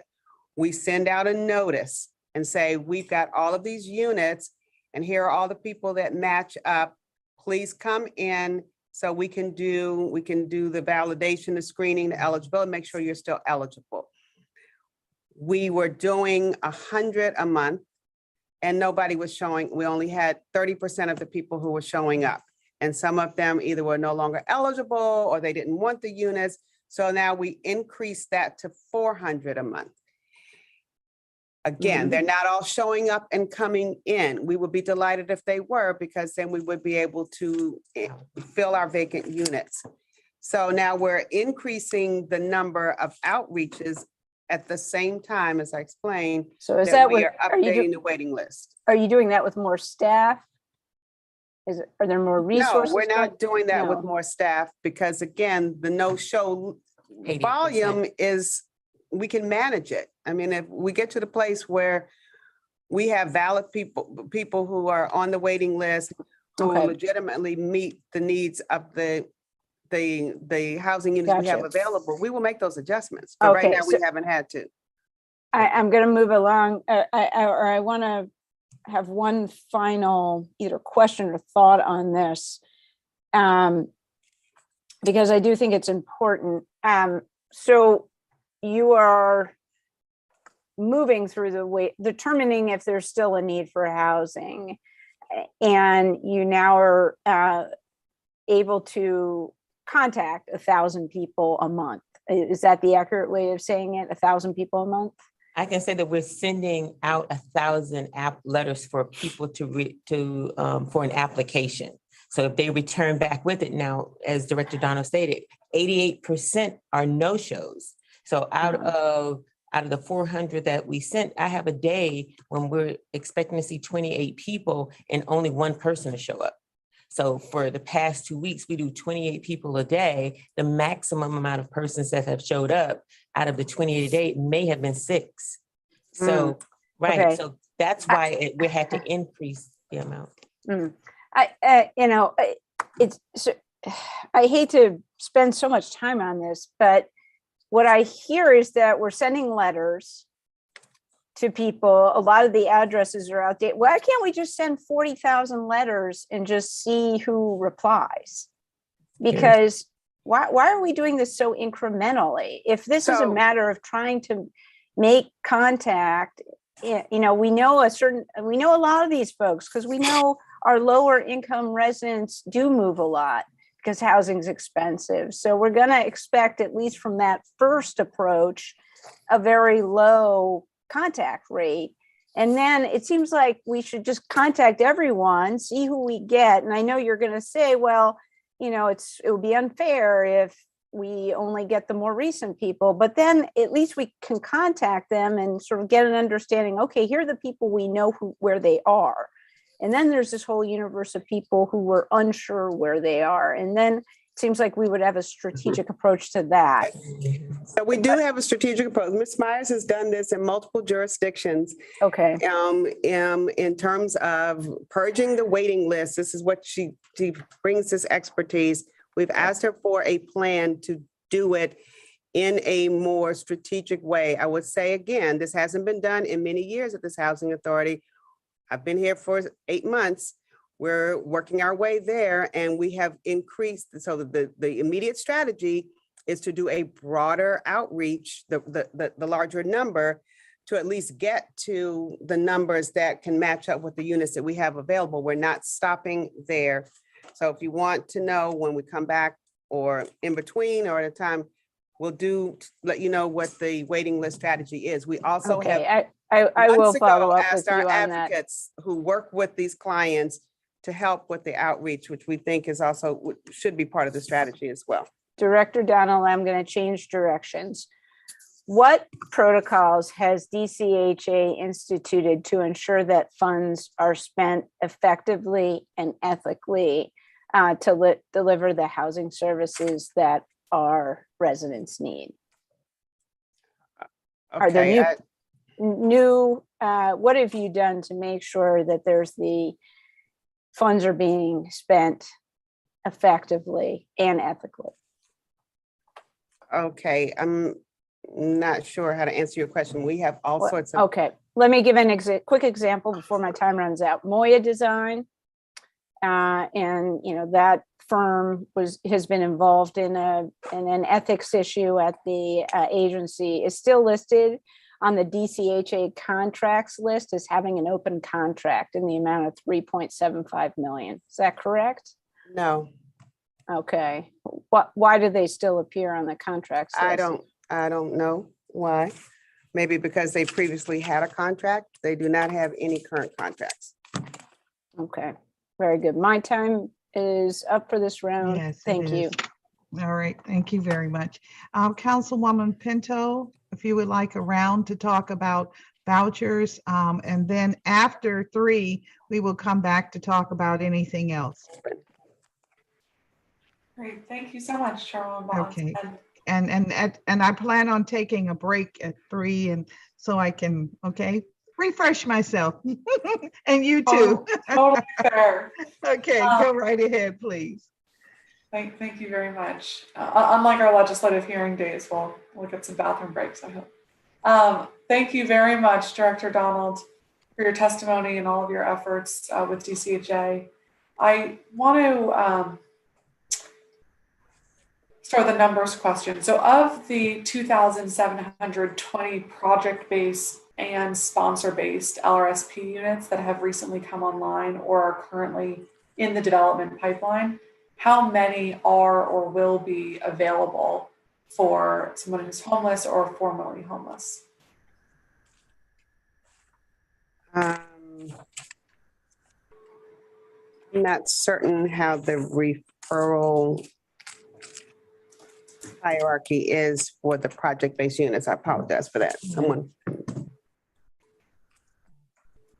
I'd back up for her on that one. If I'm following your question, I don't know the answer right off the top, but I will find out. I heard you, if I heard you correctly, in your discussion with Councilmember Nadeau about what some of the hurdles have been. And so I want to try to rephrase this because I understand you're still doing a deep dive into figuring out how we can set up the infrastructure to mobilize all of the unprecedented vouchers that we have available. But when we hear that only 1/3 of the available permanent supportive housing vouchers are matched, and not all of those 1/3 are even placed, what are the new systems that are, if at all, that have been stood up at DCHA this year to help us mobilize more quickly to get people into housing when we have the vouchers available for the first time?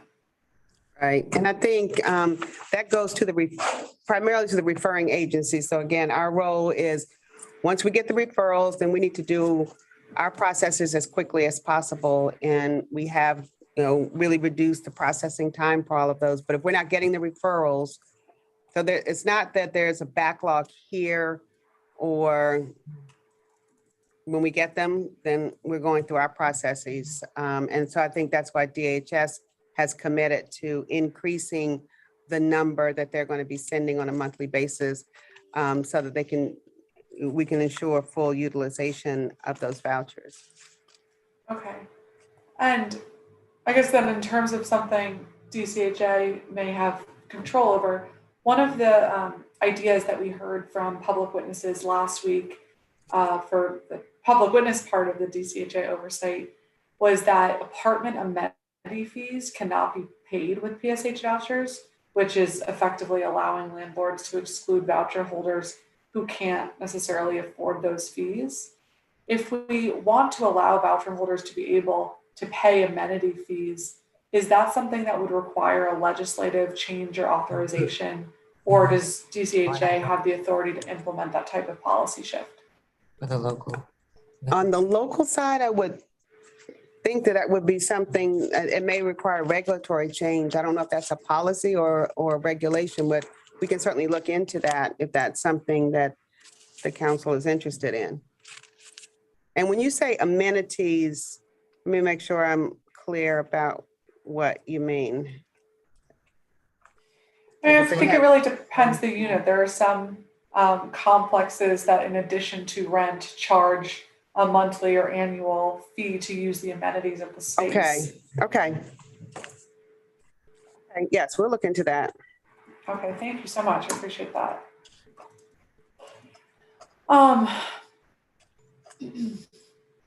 In terms of the inspections as part of the encampment efforts and to move folks into housing, we heard from public witnesses last week that during recent encampment efforts, DCHA allowed providers to inspect units before they moved in, and Pathways representative reported that they conducted inspections within 24 hours.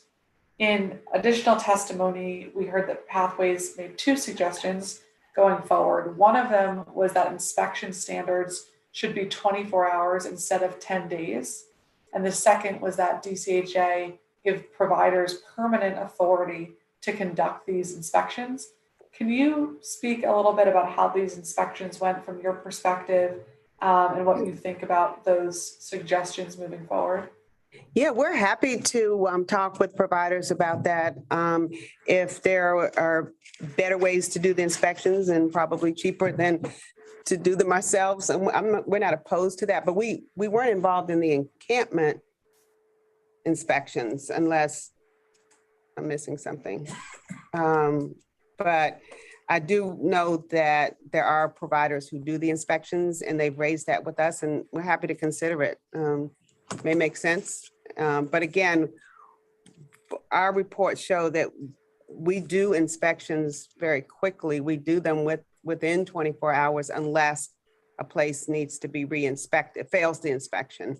And we did commit to that. I'm not sure if you were on in the exchange with Councilmember Nadeau about the business process mapping exercise that we're about to start, that we will definitely take a look at the inspections and kind of what's underlying the failure of inspections, so that if it's our requirements that are maybe onerous, then we would consider making changes, at least for those with using the local dollars. Okay, thank you. I think just to clarify, when I said encampment inspection, I don't mean the inspection of encampment sites themselves. I mean for the residents who are moving out of encampment sites and into housing, to identify and have the providers help identify suitable units. Yeah, no, I understood. They weren't getting vouchers from us as part of that encampment cleanup and prioritization project. They were using, I think, rapid rehousing, and so I'm not sure that we were doing the inspections of the units that they were moving into. Okay. And so 2 more questions in this minute and 15, so I'll try to go quickly, but maybe I'll ask them both together if it's okay. So first, if the CARE pilot program were to be expanded to other sites, does DCHA have the woman power, the resources, the ability to help implement and expand that. And then second, there is enthusiasm for how the new client-facing tenant portal currently in development will be able to hopefully improve service delivery for participants. Can you provide a brief update on the status of the portal's development, what the timeline is? So on the first one, we probably would need additional resources, but we would need to look at to understand what that would entail. Because we're already gearing up for the increased number of referrals coming from DHS to see if we need additional resources for that, if in fact that does happen at that volume. So we would need to look at that. And then the client-facing portal. We should be coming within the next, before this fiscal year. I hate to use such a long term, but we've been looking at for the past 30 to 45 days. So hopefully something can be turned around really shortly. So it's in the process, it's in the works right now. All right. Well, thank you very much. Sorry, it's not working. I'm out of time. Just last thing I'll say, I think for the care pilot, as we think about expanding it, those vouchers were PSH vouchers as opposed to rapid rehousing is my understanding. But thank you very much. And we'll see you at 3 or after for the next iteration. Thanks, Chairman. Thank you. Thank you. Thank you very much. I wanted to ask a couple of questions before we get off here with the vouchers.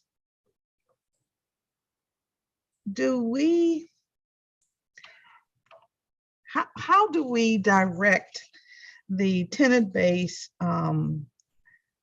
voucher market to the market rate units?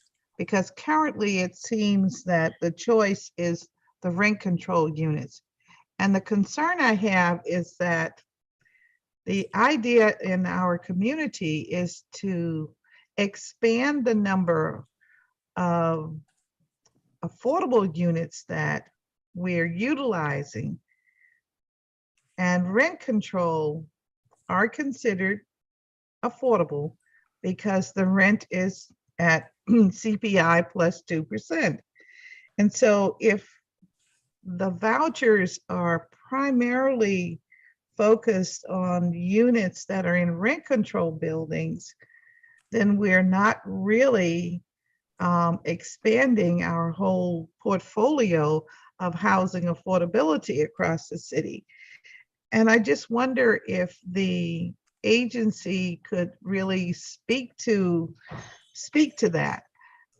Do we know how many of the rent control units are actually being utilized with the tenant-based voucher? I don't think we have that available right now, council members, so we'd have to follow up. Okay, so you don't have information regarding market rate units either, I presume. We may have that for the second. Here, I'll check to see if we have that. We didn't have it in our questions, so I will double check. Yep. All right. Well, then what are the number of referrals that you have received in this fiscal year 22 from Department of Human Services?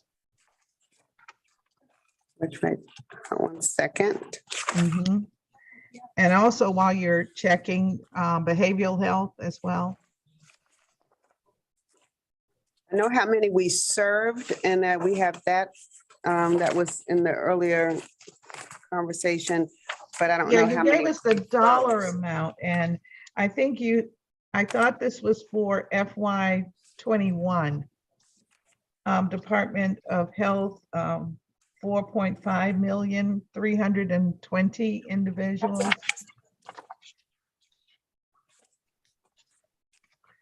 I was now. Yes, I'm looking at the Okay. budget amount versus the referrals, and I'm not sure that we have that. Okay. We have how many we served and how much was budgeted, but we don't have how many were referred. So that's a follow-up. All right, that's what I was most concerned with. Okay. Trying to understand how we're utilizing housing properties, units out across the city. Okay. Because I think, do we have any, as an example, do we have any tenant-based units that are in Ward 3? Any under development, as an example? The project-based units, you mean? Well, project-based, yes, I'm sure, because we've identified the 6 different locations Uh-huh. where we were lacking, but I'm thinking now just the tenant-based. So that's a individual choice, council member, by where we don't produce units. So it would be upon the voucher holder to go. And I do understand that you don't produce units, but you must have a record of the landlords that you pay. Yes. So you want to And by the know, type of voucher that the individual household has obtained. do you want to know how many vouchers we have in Ward 3? I think want to we know have to- how, yes, and if you want to, let's do it by different types. Okay, where is that? We're getting to that. I believe we did provide that We information. have that on question 42, page 18. Okay.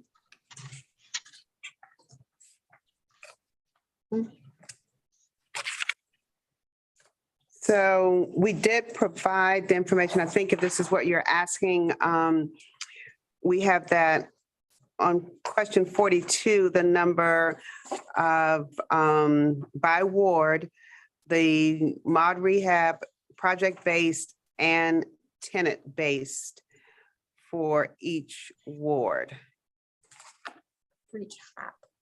for each. We have a by ward for each housing contract. All right, and so tenant base for Ward 3 is what? 307. And let's take another ward. How about my ward, Ward 5? Okay, tenant base is 1,571. Okay, and then let's see, how about Ward 8? Okay, Ward A is tenant base is 2,863. Okay. All righty. And so the lion's share is concentrated east of the river. And why is that? It is. Why do we see data looking like this when we are paying 187%? Right. Right. I mean, I think there are a number of reasons. Certainly still the rents are going to be higher there, even though the client is paying only a percentage. I think also you have families who are comfortable in certain neighborhoods, or they have their family, extended family, perhaps their places of worship or other resources that, or maybe depending on where the child goes to school. There are lots of things that help determine where, or people use to make a decision about where they're going to live. But I would say when you really play it out over all of the wards, it's 25% in Ward 8, 20% in Ward 7, 13% in Ward 6, 14% in Ward 5. I mean, it's a lower percentage in Ward 3, but it's still 6%. It's not that so skewed where it's 75% are east of the river. I mean, it is kind of spread out a bit. Okay, so when I hear from residents in Ward 3 who are concerned about the continuation of I'll say our voucher clients making a selection to live there, it's really very small in comparison to other parts of the city. It is. Okay, all right. All right, well, I will turn to Councilwoman Nadeau. I think you're still here. You may have more questions. Yes, bringing it Okay. home here. I just would like to take a break at 3, please. Yes, ma'am. This is my last round, Thank as you. long as long And as then we we can. can come back if Okay. you'd like. Okay. Okay, Director, are there Yes. any special or additional resources available to help small landlords? I don't think we have looked at that, and we do have relationships and meet regularly with the housing providers group and the, I forgot the name of the other group that represents largely small landlords. What they ask us about mainly is better communications, Okay, quicker responsiveness, and certainly everyone is interested in rent increases, which have not been granted in several years. And that's something that we'll look at as part of our rent reasonableness plan, that, you know, if we can get rents more in line with the market and what's reasonable, then perhaps we can build in escalators for rent increases over time. So we're looking at all of that. And those have been the conversations with the small landlords. okay. And that's folks who are already in the program. Is there anything you do to attract small landlords? I think it's to be a better partner. I think of it as the same way CFSA when trying to attract foster parents, that the best referral source are others who are working with the agency and who are satisfied, and we're meeting their needs and making sure that we're paying them in a timely manner, that we're responding to their questions, that we are just being a good partner. So we have over 5,000 landlords. It's a large number, right? I think we just have to be a better partner, and we're committed to doing that. And is there anything that you do to help landlords pass inspection on a first try? I mean, I guess we talked about this a little bit, Yeah, and the process there, but if that's something you could incorporate to your thinking on it as we well. will. Yep.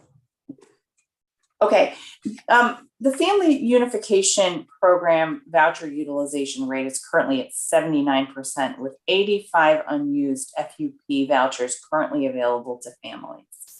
At 90% utilization, the Housing Authority can start drawing down unlimited vouchers on demand for foster care youth at risk of homelessness under the Foster Youth to Independence Initiative. I know I don't have to tell you. I know. How does the Housing Authority coordinate with CFSA to maximize the use of FUP and FYI vouchers? Yep. And this is a good news story, in that there are so few kids who age out of foster care now, and that and not all of them who age out even need housing assistance, because, as I said, some might be in college or are gainfully employed and are able to pay rent. So the numbers coming from CFSA reflect the numbers that they need. There's a whole process at CFSA that, as you know, I initiated to start in the final year when a youth is about to age out, to make sure that they have housing or whatever their housing needs are, including using some of the funds that can continue paying a foster parent to rent a room. So there are, and then a couple of other programs that we started at CFSA. So the reason of the low utilization is really because there's so few kids who age out of foster care, and their housing needs are being met. But I am, in fact, meeting with Ruth, I forgot her last name now, who testified about this issue. I know her from Maryland. We work together on a few things just to make sure that we as an agency and CFSA are taking full advantage of federal resources. She has some ideas, and so we're going to meet to make sure that we do that. Okay, that's great. That was it. I look forward to seeing you at 3. Okay. Thank you, Madam Chair. Thank you. All right, thank you very much. All right. Councilmember Silverman, would you like another round? Yes, thank you, Councilmember Bonds. Appreciate it. Director Donald, I want to ask about our residents with disabilities who are seeking housing. So many of our DCHA residents are aging and certainly face some mobility challenges. The responses that you gave to the committee indicate that in 2021, it took from 4 days to 92 days to process these requests in public housing and 4 to 120 days for tenants with a voucher. So can you explain to me what these numbers mean? Does that time go from the resident putting in a request to the housing accommodation being approved? Yes, I will turn that over to Ms. Joseph, who manages or has that program within her purview. Okay. So yes, that is from the time that we receive the request to its approval and or denial. Okay. And what I've experienced is that the delays happen to be related to our third-party verification and getting the relevant documentation to verify the reasonable accommodation need that is requested. The other piece to note is that we do have, as we've talked about, an aging housing stock in addition to an aging residents. And so there is also a time period to, once you've been approved for a reasonable accommodation, to finding a unit that meets your needs. Okay. And that's where the most significant delay is and where people are experiencing waits. So I have two follow-up questions there. Okay, so the process is, help me, Ms. Joseph, understand. So who makes the reasonable accommodation determination? The determination is made by our ADA team.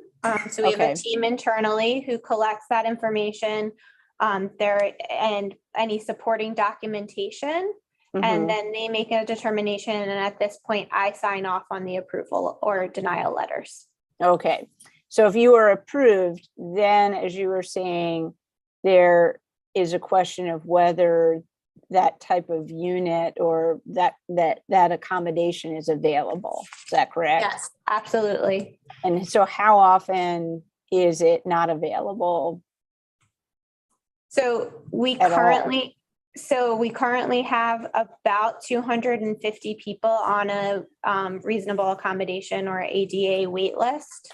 Oh, okay. Meaning that they've been approved for either a bigger unit or a smaller unit, and they have preferences on where they would like that unit to be. And so we just don't always have those units. For example, we've been working with somebody this week who needs a 3-bedroom first floor unit, and we just don't have a lot of 3-bedroom first floor units. So what happens in that case? So clearly they have a mobility issue, it sounds like. So what happens in that case? Unfortunately, they're waiting until we have a public housing unit available that meets their needs. We provide any other of the accommodations so that we can, if it's a raised toilet seat, if it is other pieces of that we can upgrade within the unit, we will do those in the interim. But yes, we do have some people who are waiting a period of time because we don't have the housing stock available. How many people never get a unit that actually meets their needs? I'd have to get back to you on that one. But that is a scenario we've encountered before. I mean, I don't know what counts as never. I would have to look at how long I don't know the answer to how long the longest person has been on the wait list. I guess what I'm trying to understand is you said there are 250 people who are right now approved for a unit with accommodations, but are not in a unit meeting those needs, right? And so how long does it take I don't have those numbers with me on how long how long it's taking to turn over the wait list. Okay, It's certainly not quick enough. Right, but it's also fair, it's also accurate to say that people who are on the list, a number of those people have been offered units. And our process is to give them two choices that at least meet their criteria. They can still opt not to select. So it may be, we have a unit that meets their needs, but it's in a part of town that they don't want to live in, or is not close to their other supports for their own reasons, but they still stay on the list. And so we have a large number where we have made referrals. so let me ask about the people who you deny the reasonable accommodation request. Is there any appeal process or no? There is? Yes, yeah. So who do they appeal to? They can appeal, I believe it's to the Fair Hearings Office. Okay. And what is the request approval denial rate? For public housing, we did not, in fiscal year 20,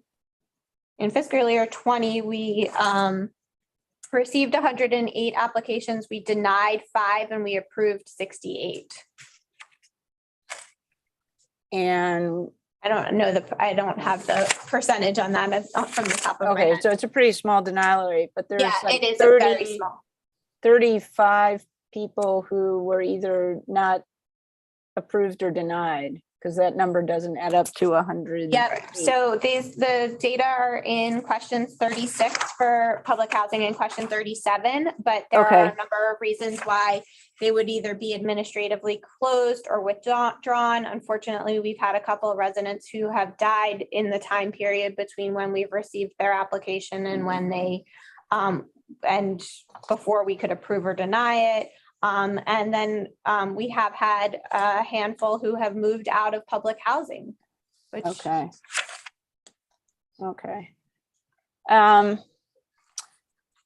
I think I'm going to end there, Councilmember Bonds, and meet you back on the other side of 3 o'clock. Thank you very much. Thank you to the Housing Authority for your answers. Thank you very much, Councilmember Silverman, and to Ms. Donald and her team. We will take leave now, and we'll come back fresh and ready to talk about the many other programs that are managed through the Housing Authority.